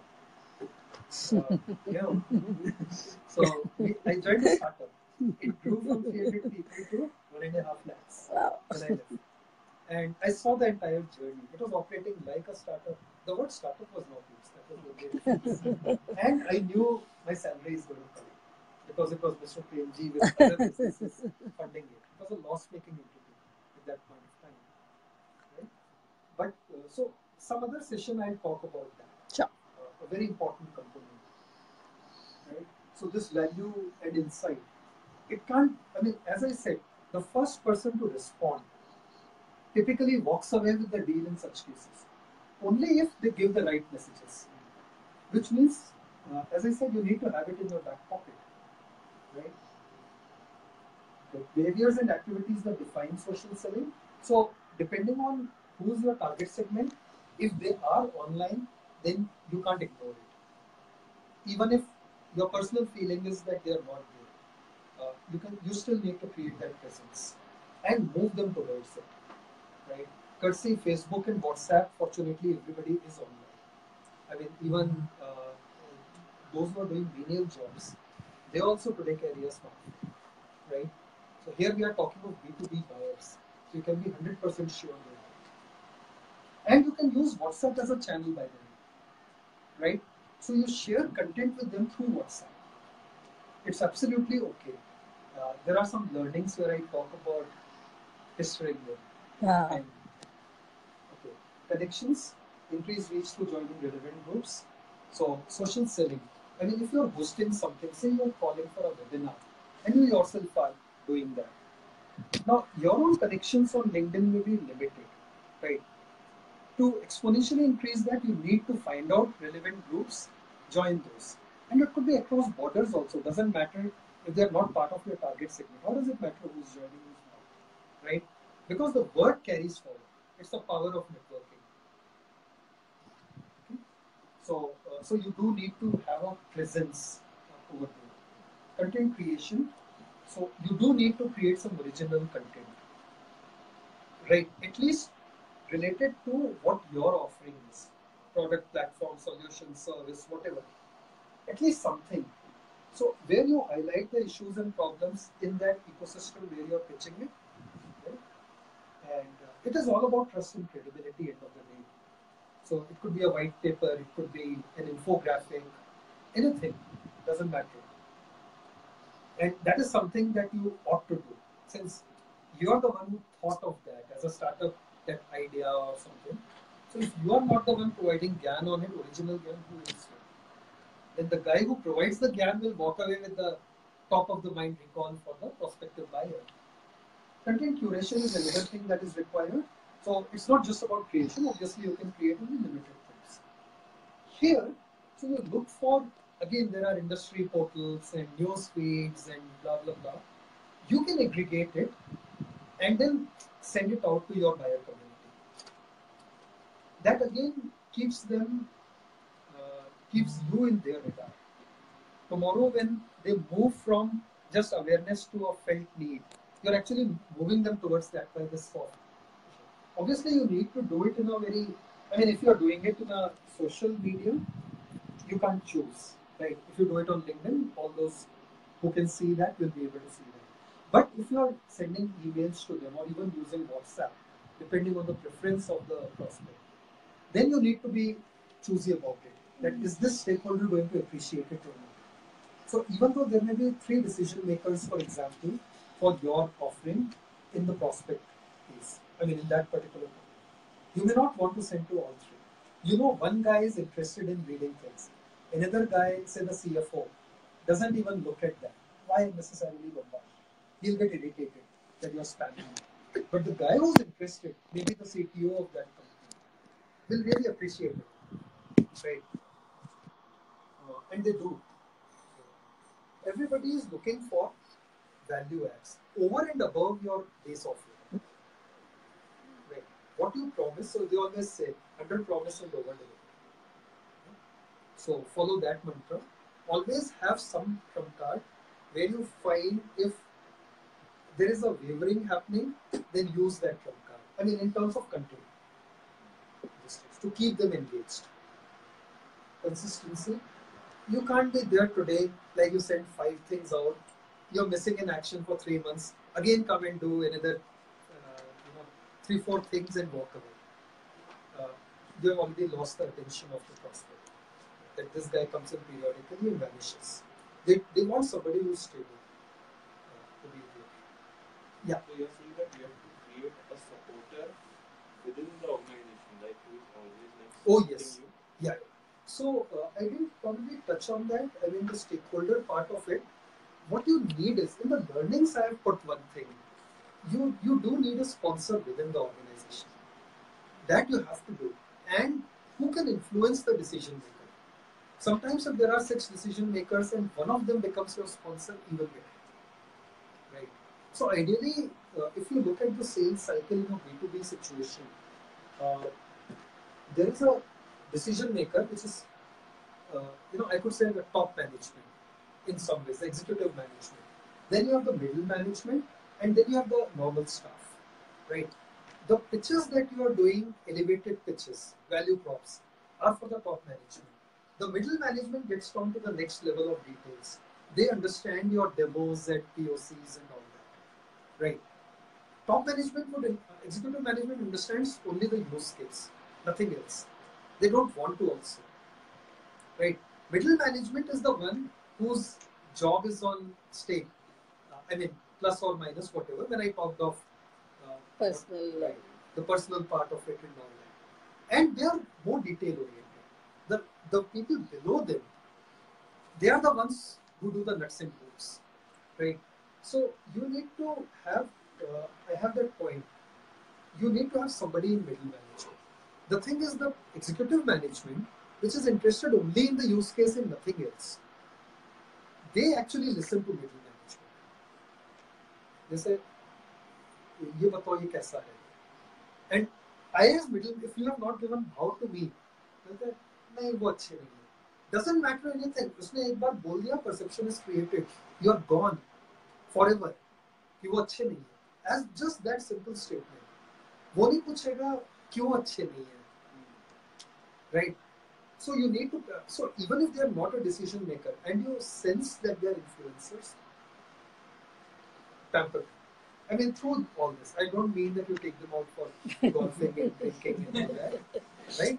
But by the way, Wipro and all, actually it is done. But sometimes it works.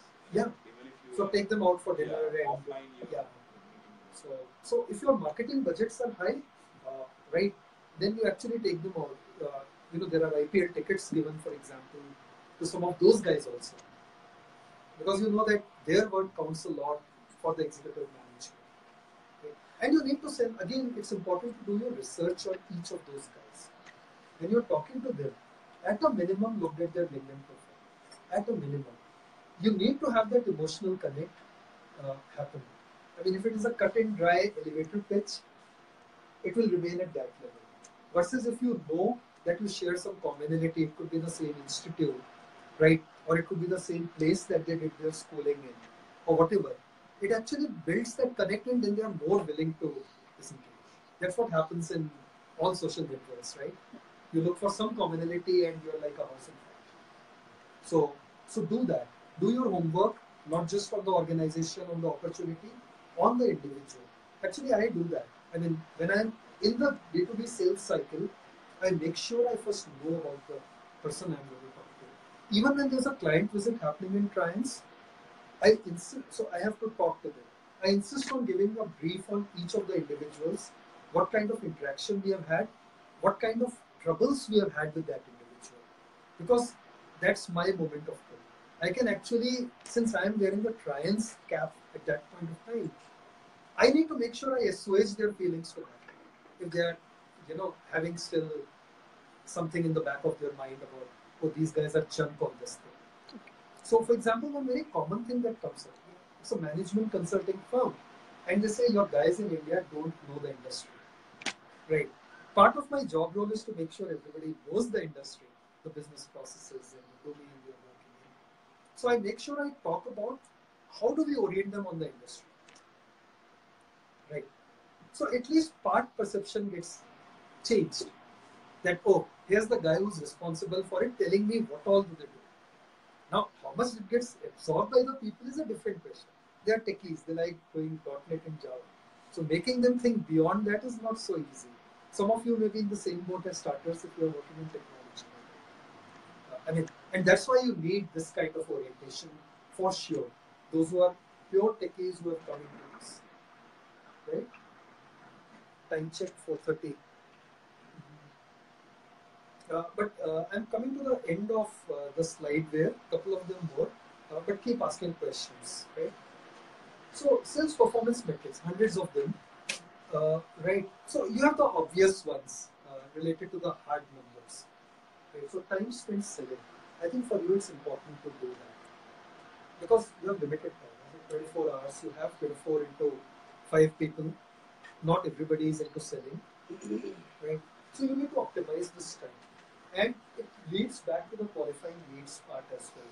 So one of the things that I learned when you do go through a funnel through say cold calling route, right? Or sometimes even through other routes also. Within 3 meetings, 3 interactions, you should be able to decide, am I wasting money? And ruthlessly drop it.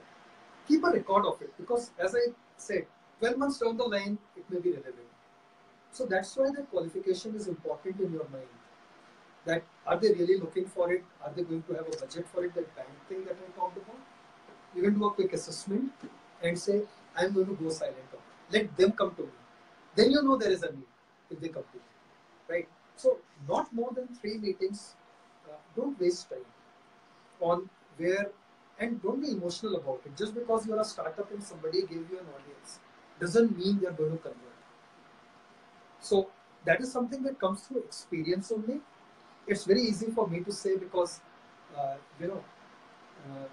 I know that there will be somebody else who will come in. For you, you may be talking to only 5 people. So how can you drop 5? But the thing is, if you are able to qualify objectively and say, this is not falling in my qualification criteria, let's not be emotional and impractical about it. End of the day, they will come and listen to you at your expense. They may come to a coffee day or for a drink, right? Your cash flow is getting impacted.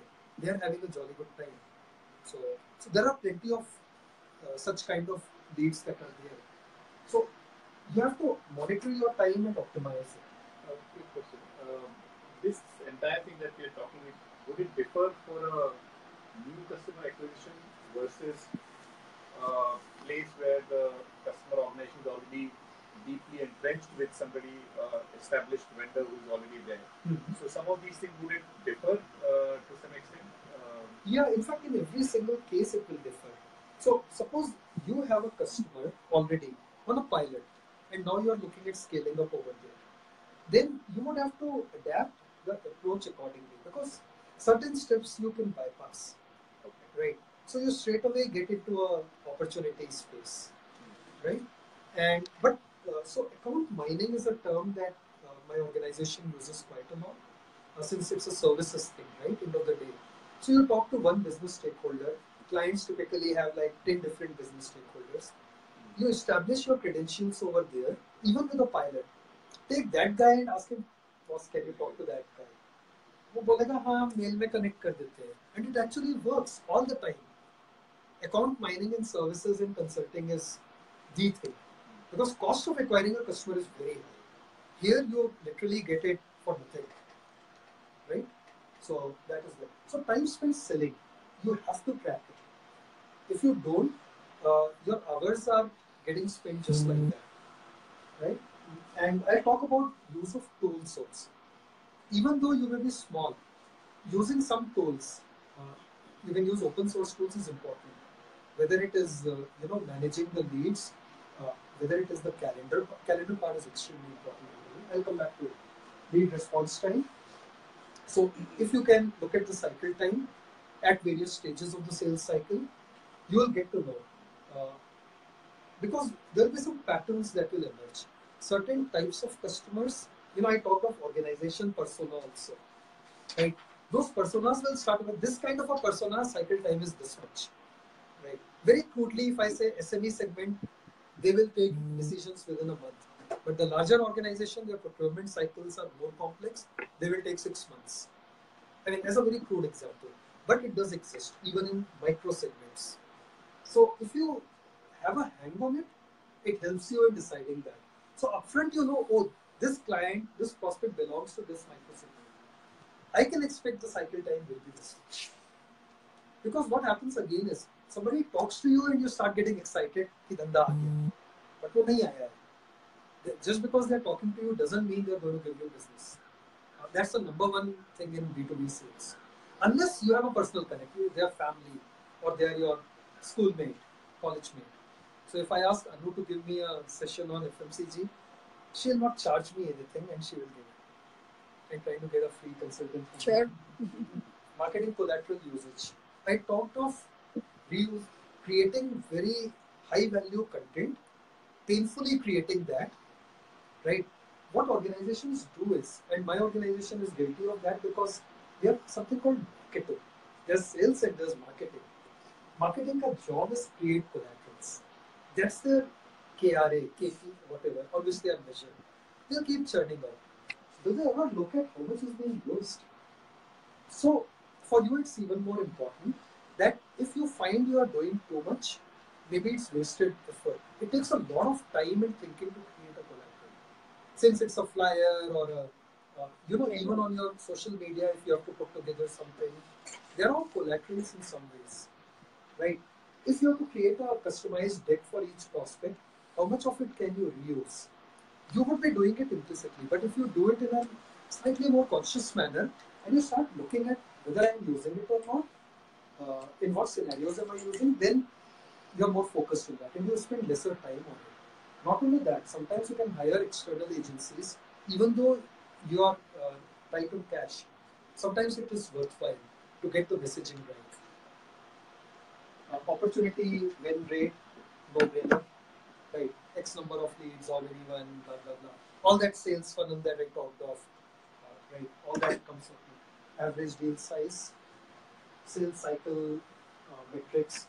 So again, it is sort of various things that you can measure. Again, don't go overboard on it, right?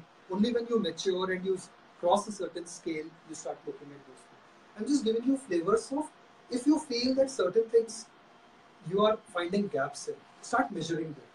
If it is a hunch, probably the hunch is right. Start measuring and you will get some good insights about it, right? So again, another startup set of people I was talking to.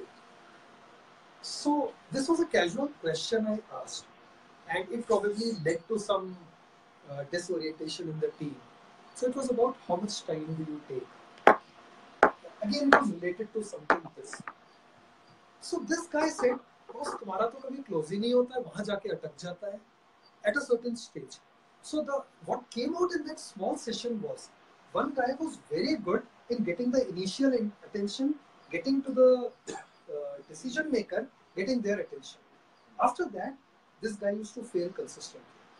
And the other founder was really good at that. He was not good at getting the initial attention, but he was very good in closing. You require different personality types and different skills to close a deal, right? So there and then they said that we'll change the process. And by the way, it was nothing to do with me talking about B2B sales. It was thanks to Anu that I'm taking this session, right? Cost of sales to revenue ratio, as you start going, I think you should keep a tab on it. And one of the mistakes that you do is that because you are the salesman, you don't. Right? You don't account for those costs. The thing is, 6 months down the line or 1 year down the line, when you get specialized people coming in, suddenly you find that all your calculations start going haywire. Your pricing, and if you already have used certain assumptions in pricing, you can't go back to that customer and say, "Look, now I have added a sales guy, so I need more." So factor in that in your pricing now itself, in anticipation of a growth. Obviously, all of you have business plans of some kind. Make sure the cost of sales is accounted for. Even though you may not be paying yourself, but account for it. And even small things like taking them out for dinner, they count toward cost of sales. Because you're bootstrapped or you're in early stages of funding, make sure you track all of that. I mean, it may be casual that anyway I have to have dinner. How does it matter? Please track it. It actually adds up. When you start tracking it, you realize how much you are spending. Right? It could be on an Excel or whatever you are doing. But don't ignore those costs. Even traveling to the client place to give a presentation, you should track how much time. It's an end-to-end time. If you spend on fuel, it could be an Uber and an Ola, or it could be your own petrol. Track that. It's a cost. Tomorrow you are going to pay that to somebody else. You're not accounting for your time. Give a value to that time. It should be all part of your bill of materials for cost of sales. So you should measure this upfront. And as you start tracking, it may be some really, you will yourself fine tune the way you are looking at it. So don't go too sophisticated also, but don't ignore it. Because when you start scaling up, your time will become even more constrained. You can't even set those things up because you don't have time, even if the intent is there. So do it once and you will start seeing the fruits coming in. Even in your founder set, you will find one founder takes per lead. They take X 1,000 rupees. You take half of it. You can actually look at why is that happening. So you can certainly, when you have data, you can tell your boss, you didn't go to a 4-star restaurant or 5-star restaurant every time. Even a chai point would do. I'm taking a very crude example, but costs do add up on a daily basis. Sales funnel leakage. So sales funnel leakage, this is again something very important here. You have been able to qualify a lead, and if you are not tracking some of these metrics, they may go out for different reasons. Again, because your messaging to the stakeholder was not right. The founder example that I was taking, one person was able to engage but not move beyond that initial interest stage. Right? That was a leakage. This guy was sitting on that deal saying that I am golfing with that guy every day. Every week I am calling him up and chatting with him or her. But it doesn't mean anything, right? End of the day, you need money coming out or a confirmed deal coming out. Money or other things don't matter when you're going for the initial set of customers because you do need it. Then specific action metrics. I think you need to do that because it's like you're in a random motion, doing all the things all the time. Correct? So number of calls, follow-up, emails, meetings, proposals against a lead or an opportunity. You have to do that because you need to know how much spend I am doing on each lead. Is it worthwhile, not worthwhile, right? Spend it everywhere, time, effort, everything. Sales volume by location, channel, territory. I think if you have clarity on your segments, that's what I mean by this. Okay? And it doesn't take much, honestly. It may look intimidating, but it can be done on Excel. However, I have a slide about tools. I don't have a slide, I have a point about tools. There are so many open source tools available today. It may take a couple of hours to set it up, yes, but it's worthwhile because it introduces some discipline in your own teams.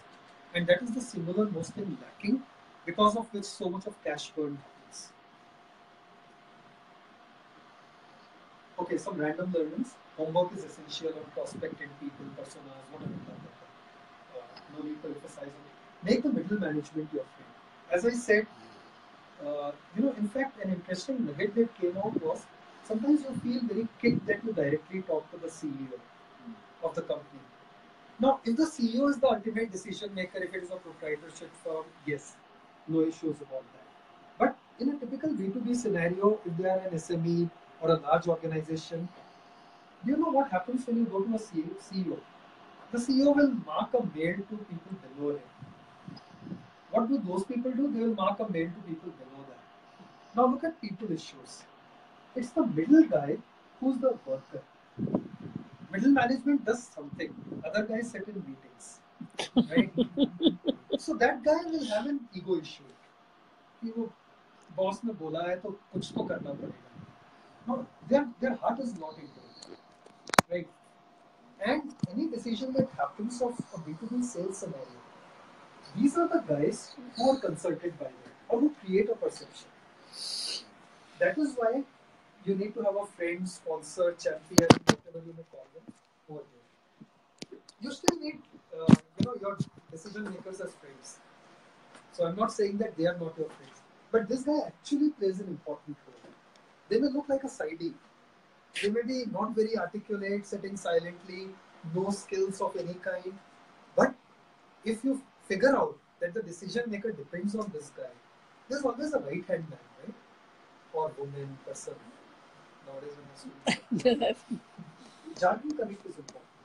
Speak their language. Yeah. So depending on the size of the organization, we have to decide if it has to be bottom-up approach or top-down approach. Yeah, you're absolutely right. It may not be bottom-up because if suppose I am somebody on the floor, middle, middle, middle you're right. middle So when you do prospecting, at that stage, depending on what kind of leads that you get, you have to take a call. And again, the messaging will vary, right? So, and that is something you have to sense based on interactions. That do they have a right-hand man?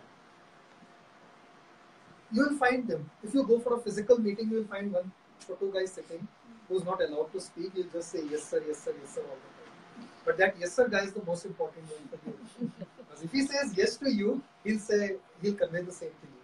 The other guy as well. And that guy will blindly say yes. So sense all of them. Look at the situation and then decide how you want to approach. So you're right. Top down is not necessarily the best thing if it just gets passed. So if I look at my own thing, I have had, the CEO sending me a resume, for example, in the industry, tech industry, right? Lots of resumes everybody gets. So when I get from the CEO, what do I feel versus, coming from a peer or whatever. So the thing is that you feel pressurized to some extent, and obviously there are political things that come into the picture as well. Fortunately, in Wipro, for example, I have had resumes coming from the CEO and I've said, no, this guy is no good.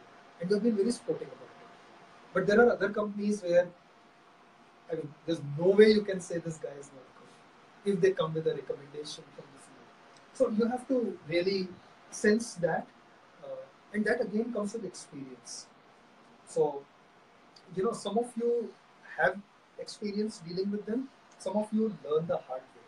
So all I'm trying to do is to sensitize you to some of the things that exist, which are not visible, you have to sense. And immediately change gears accordingly. So your preparation work is extremely important. Because this homework is about the holistic thing. You have to be very solid on your product, by the way, or whatever you're offering. Everybody in the company. There's no way you can say, I'll get back to you. You're getting your 30 minutes of fame in the first meeting. If you say, I'm going to get back, certain things you can.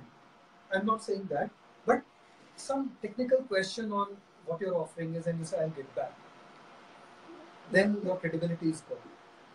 Right? So you have to be careful of that. Everybody has to understand this. Jargon connect is important. Needless to say, you have to talk their language. You can't be talking JavaScript and this and that. Then that guy is talking agriculture and yield and all that. Right? Smartphone app. You can't be talking smartphone app. You have to talk of how they're going to benefit with the smart building. Right? And obviously, if they are heavily into apps and you find them thrilled by various apps, you can use that to your advantage. But Jargon Connect is very, very, very important. You are the subject matter expert when you are approaching a B2B client. Doesn't matter whether you are an ops guy or a strategy guy or a sales guy or tech guy. You are the subject matter expert. So you have to develop yourself. Know when to drop the ball. So this I mentioned multiple times. That drop the lead even if it looks promising. If you get that feeling based on your own qualification framework that this is not what I'm looking for, and be unemotional about it. Right? So I did those, like just yesterday somebody approached me. Again, he's an old guy from Wipro, a very senior guy who started a new thing. He's created a platform for learning. And he reached out to me. Obviously, I pick up the call and talk to him.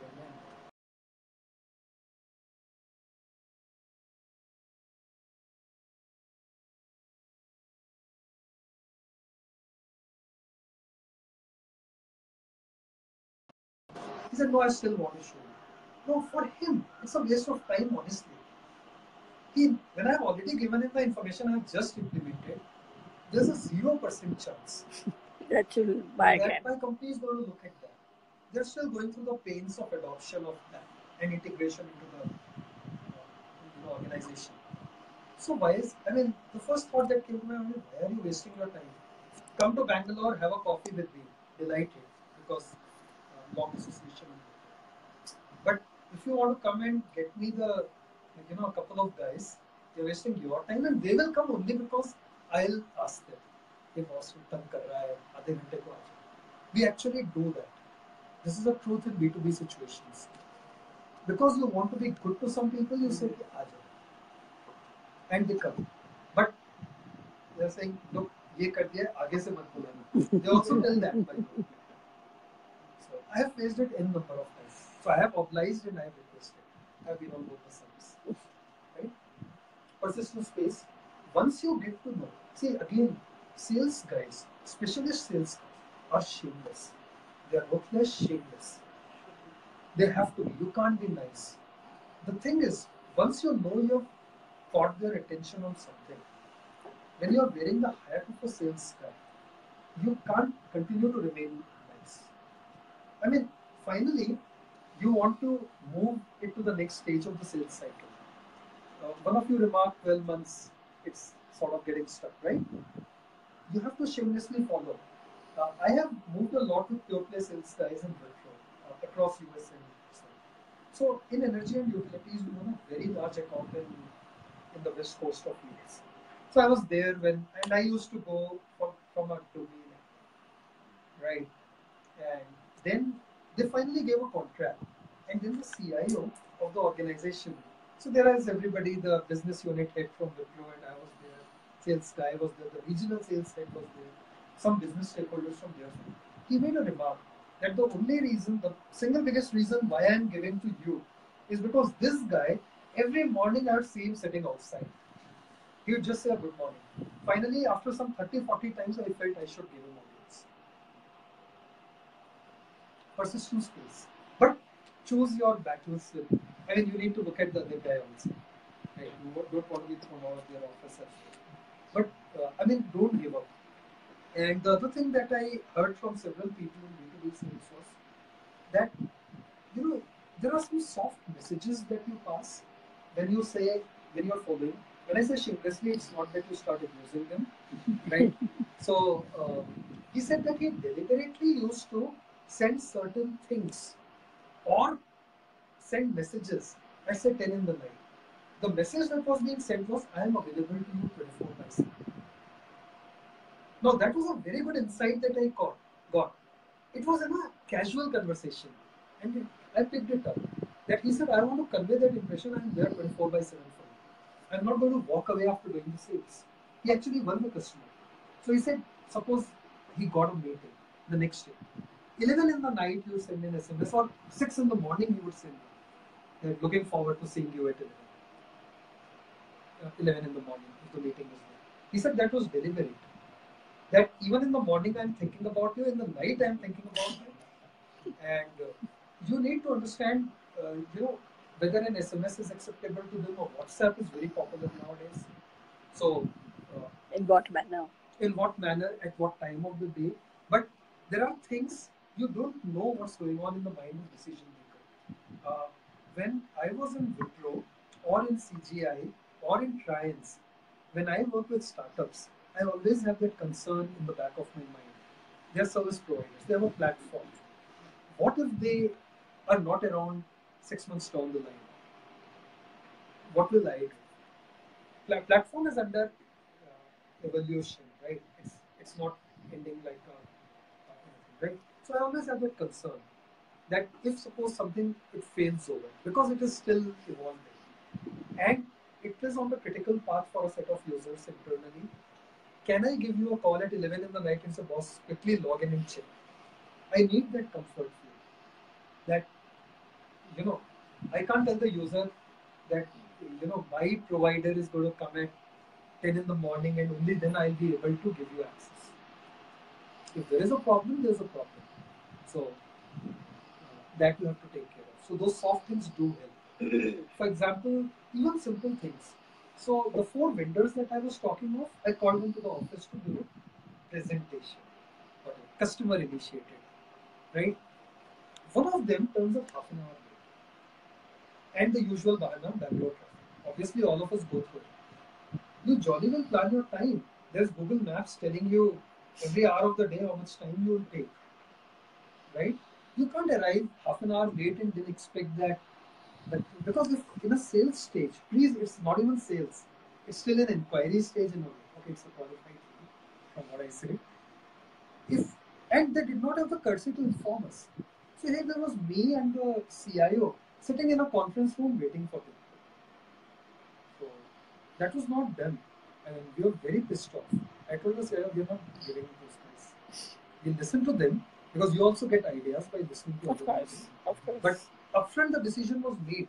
They should have had the courtesy to call us, send a mail or SMS, right? They did not do that. And they carpooled. So the three guys, okay. So they have absolutely no excuse. Right? So take care of some of those things also.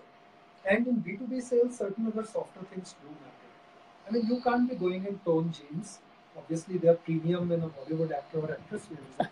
But you trying to make a B2B sales in that may not leave the best of impressions unless they are also in that cultural mood. Right? So I have one question on that. It's a follow-up thing. How do you balance between annoyance and persistence? Yeah. Also, and Good question. There's also another aspect is like annoyance is on their side. They'll also assess you as desperate. So if you follow too much. Yeah. So how do you balance these two? So the persistence part happens when in your mind they've crossed a certain stage. See, the thing is, as I said, the buyer in today's world has decided beforehand. Right? When we interview people, I've done a lot of interviews in my career. I've done interviews for admissions. You actually make a decision in the first 2 minutes or 5 minutes maximum. You might talk to the guy for half an hour or 60 minutes, but the decision is actually made in your mind. After that, they have to overturn it. So I've had several occasions where I said, no, this guy is no good. And I've actually changed my mind. Or I've said that, yes, this guy looks fine. And then I've changed. So that happens. But it does happen that way. Once you know, see, and when they start liking you, that's where I said that you need to build that rapport and all that. When they start liking you, then you become their partner. I mean, it can't be a vendor relationship. It has to be a partnership. And that's my next point. You are a trusted advisor or a teacher. In a B2B situation, you have to play that role in their eyes. You are trying to do a sales. So you know your objective is one and only one, closing the business. But in their eyes, you are this. When they say Accenture wins a deal against a Wipro more often than not, because this is the role that they play. And they have access to the CEO and the CXOs, right? So they have an inherent advantage. So for a Wipro, strategy is around that. The whole sales strategy is around that. How do I counter Accenture's closeness to the CEO? The Accenture lead guy is playing golf every alternate weekend with the CEO. Read that. Right? I have been in situations where the client has come back and told us that you guys scored, and these are, I'm talking of several $100 million deals. They've actually told us that you guys won the deal, but because Accenture is a bigger brand, because they play golf with 2 of the board members, they are getting it. They've actually got that informal feedback. And it hurts because these cycles are like 12-month cycles, huge amounts of investment. A guy traveling from India a dozen times, the sales guy planted over there, and still you lose because of that reason. But that's a reality. I mean, and that's part of your, the cost of sales. And you have to accept it. You can't ask relevant questions. You have to be prepared. This asking questions is the paradigm when you're talking of B2B sales. You need to have an inventory of questions. Because what happens is you think that you'll start talking and then conversation itself will lead to questions. But if you don't have your questions jotted down, you may not cover everything. You want to cover all your, the bank thing or the other thing.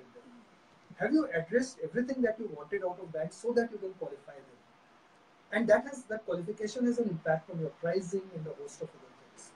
How do you price them? For example, if they let out that their budget is so much, you would have been willing to do at half the price.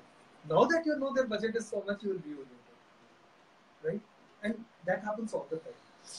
So, question bank, you need. It's not that again it's a voluminous 100 things. for the why change now. For each step, for every generic interaction, you can have a small set of questions that sit in your knowledge repository, like KM session sometime. Sure. Right? Where everybody contributes towards it.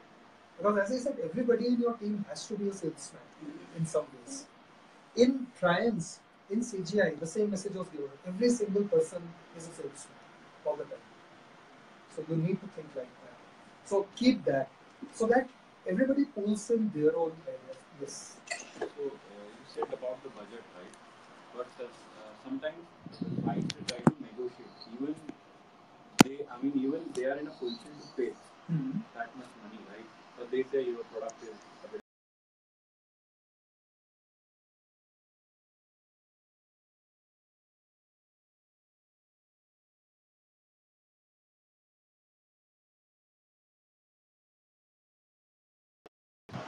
As a starter, you should think about or just.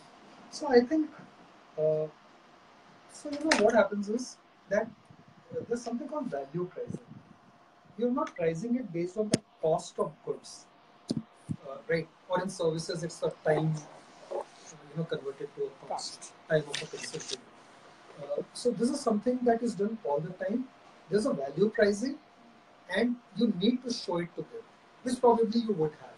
Now the thing is that it depends on. There is obviously a desperation to get logos, big or small. They're always fighting for that, right? So especially for a startup, you need to have some reference customers because you don't have credibility in the market. That have you done it elsewhere? That is one common question that is asked, right? So for the initial set of customers, you need to structure it so that you can get a deal out of them. You definitely need the closure, and that is where somewhere I think I'm talking of this. I don't know whether I'm talking of it. So what you do is, again, it depends on if it is like a single homogeneous product, you can't break it up. So you look at components of your offering and say, okay, I'll give you this, and it will meet your price point, right? Sometimes you do invitation pricing. So for example, this IoT thing, the agricultural IoT thing that I was talking about, my friend is launching. So I asked him, how is he doing it? He said the first 100 customers, again, I don't want to get into his business model. He's doing because he wants to show that the model works. He's actually doing it free for them. Testing nuts. Yeah. So he's doing it free, but for a limited period. Somewhere, teaser pricing helps, but beware of long term. So the thing is, many entrepreneurs have fallen into the trap of giving a teaser pricing. Forget about many entrepreneurs. So Wipro has signed contracts which look lucrative because you are beating a TCS to get it, a long-term contract. But you are tied into rates that are not sustainable if it is a 10-year contract. So you're right from the word go. If you're targeting margins of, say, in IT services, in that segment, you target margins of 20% or 25%, right? From the word go, you know that the margin for this deal is 8%.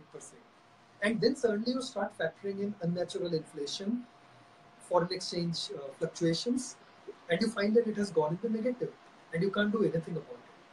So when you show a carrot to a customer, make sure that you have the long term in mind. So structure the carrot in such a way that you don't get bound by it.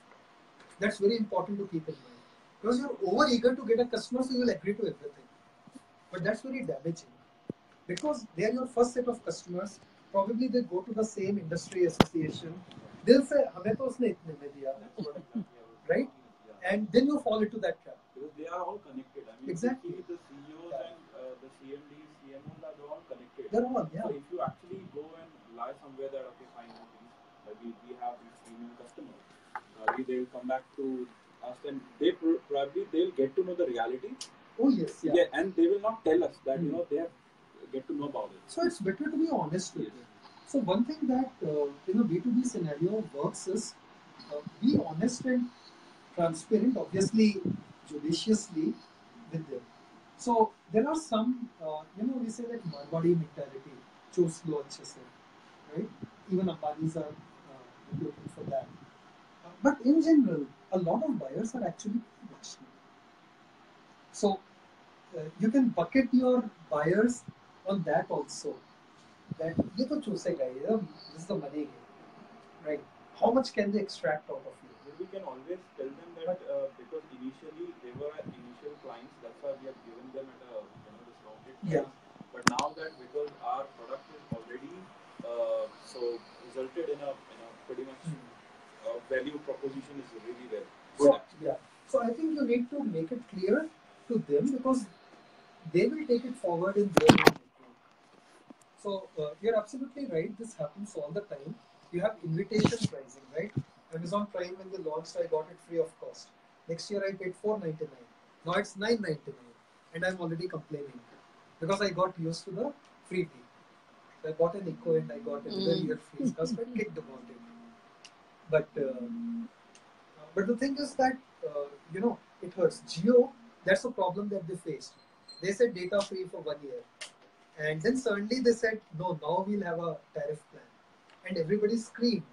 And believe it, so Jio's thing, if you were tracking, it actually started coming down the revenue. Then they reduced the rates of those plans. They were very responsive because there's a predatory pricing to begin with that kill all the GSM players and be the only ones, and then they will make you obviously. So obviously they have deep pockets. You may or may not have those kind of deep pockets. So you do need the reference customer, take them into confidence, tell them I'm doing this only for this reason. It's okay. They also understand that why you are, being extra generous on them. But limited. This part is very important. There are enough number of large, small organizations, startups who have fallen into that trap. Simplify offering, break into small chunks. That's what I meant by to meet their budget. See if you can reduce that. So look at how SAP works. The ERP system, the large one. So SAP, and this I experienced again while in Wipro. This was a large offering from Wipro. And Wipro used to sort of help end clients get licensing because Wipro had the muscle to get better prices globally. SAP charges based on the modules that we use. So there's materials management, sales and distribution, project management, dozens of them. What we realized was that the core ERP, they anyway have to give to every client because it's so interconnected, it's legacy. It's like created 40 years back. Nobody knows what to do with it. So they anyway have to give it to everyone. All they do is they will not enable it. So you can't use that part of the system, right? So that's what I meant by smaller chunks. So when you are installing an SAP, if it is on-premise or you do still theoretically can use it overnight. So what do? They look, because it's expensive, right? The licensing model that they have is very expensive. So they will sell you only 1 or 2 modules. They'll say, oh, the finance guys are more interested. Let's go, go whole hog after them. Once you've got those guys, you know that the ops guys or somebody was also interested. Then you say, oh, this is the incremental cost. So that's the account mining part of it. So you break it down, right? And offer only a part of the features, price for that, make them happy that I'm giving you something, and it's so you would have seen when you buy a mobile phone also, you pay 500 rupees more, 2 more features, something, and you end up buying something which is 5,000 rupees more because it's smart, though you never use those features. Right? So I think you need to look at that very carefully, and at the same time, you're absolutely right.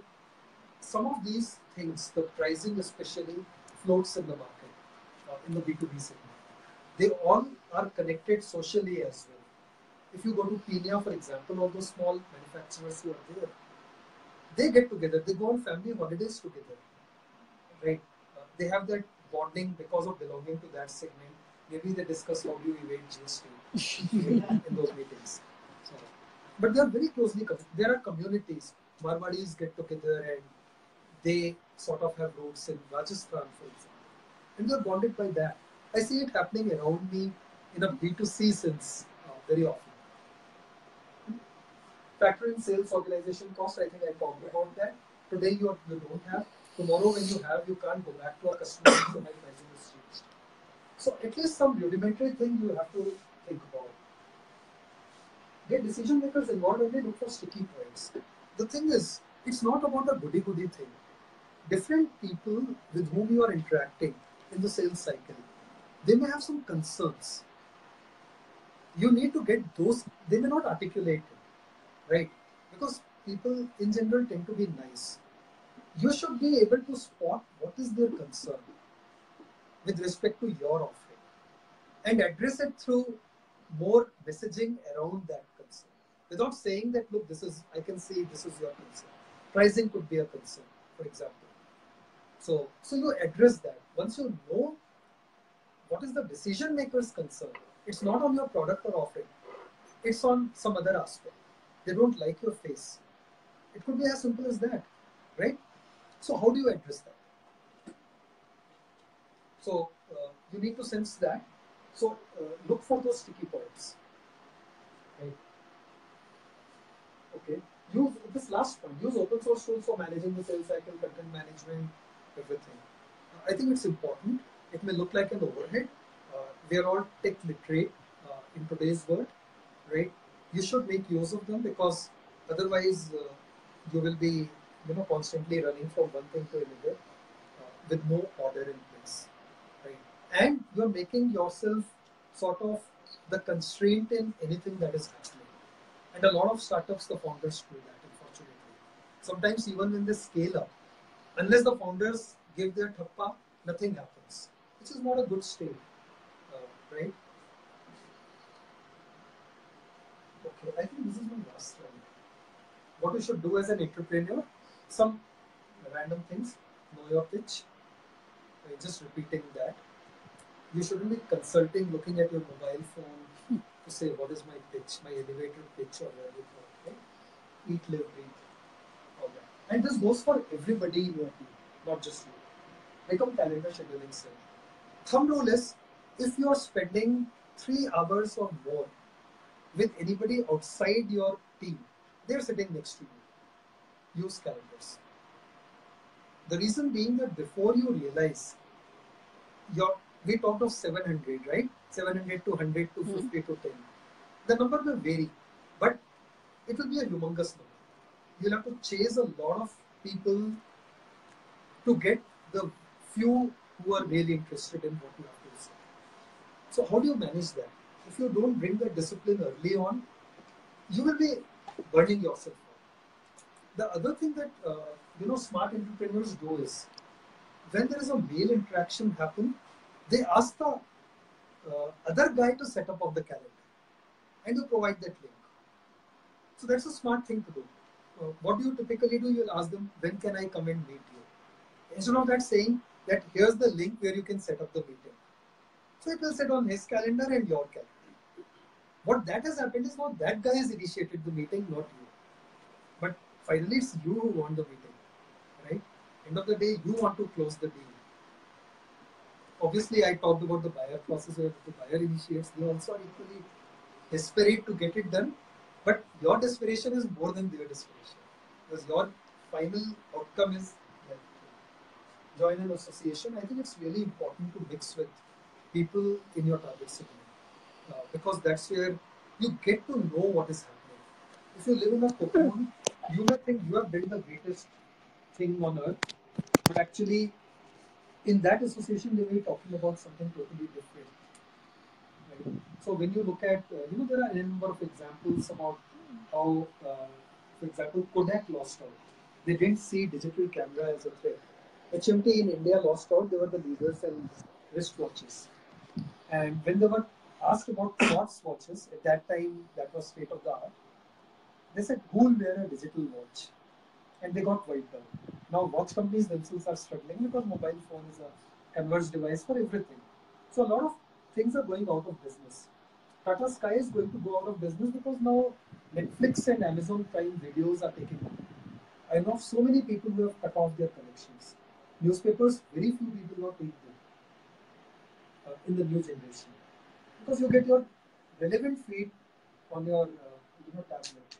Attend networking events, conferences. They may look like a waste of time, but sometimes you get good. And again, you have to decide. See, some of these conferences, for example, are not for business. It's just for connects and getting a chance to make your elevator pitch to a few people and finding partners. Those channel partners are actually a very important ingredient in B2B sales. How do you get to even know about them, right? So those events are where you find them. So you have to be prepared when you go to an event. You can't generally walk in, register and set it to back. That doesn't serve the purpose. You have to do your homework, find out what kind of audience is coming, maybe call them and find out the organizers, that which all companies people are coming. If required, do your research on some of them and then go. No decision will be made over there, but the door opener will come in. And that becomes a semi-qualified lead. Right? Continue your education. Don't ever stop on this because the world is moving very, very fast. So it may be a cutting-edge solution today, but tomorrow something else may come and overrun it completely. And that we are seeing with the Ubers and Airbnbs. So many different models are coming in. So don't be under an illusion that yours is a lasting solution. Something better may come in, right? Have a CRM solution. So this ties back to the tooling part of it. I think to manage the pipeline, the leads, everything, go for some open source stuff. You needn't go to a Salesforce, right? Set it up and have the discipline that everybody in your team uses them. The same issue, where person A from the team went and met a prospect, tomorrow the person B met and they had no clue of what person A did. Because you two don't even have time to sync up. You may be sitting next to each other. But here's the time to even talk about that. Right? There are so many other issues. So I think this really is really useful. It also, even a rudimentary CRM, even if it is a freeware, will give several of the metrics I talked about. Sure. And just the basic ones are good enough for you. Don't go overboard also. If you look at the literature, you will find hundreds of things that you can do. Don't do all of them. I mean, you'll be just wasting your time trying to formalize too many things. Right? But there has to be a sort of a balance between them. I mean, it can't be zero, all or none kind of a situation. You'll find a middle path. But don't ignore it. Because as you start scaling, it will not. Okay? So, I guess this was a nice big. I think I've overshot by 20 minutes already. No, we're good. We enjoyed it. Thank you. Yeah. So thank you you. for a brilliant session. Just to summarize, you started with a very large funnel. So you started with the funnel piece, then you went down, you started drilling down right to the metrics of what they should be tracking. And the best part was actually the pearls that you gave at the end. Last couple of right? Which are actually telling about how they should be tackling the meeting, what they should be doing, which I'm sure that you guys would have really appreciated and will help you in closing the deals.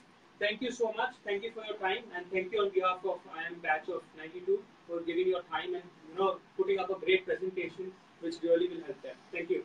Thank you. I enjoyed it as well. The questions are what made me learn about things. Great. So I'll be reachable. If you have any questions or you want to bounce off things, you can always reach out to me. So I can give you some general gyan. The specific gyan, obviously, you are the best judges. And we'll follow up shamelessly. Well said. Well said.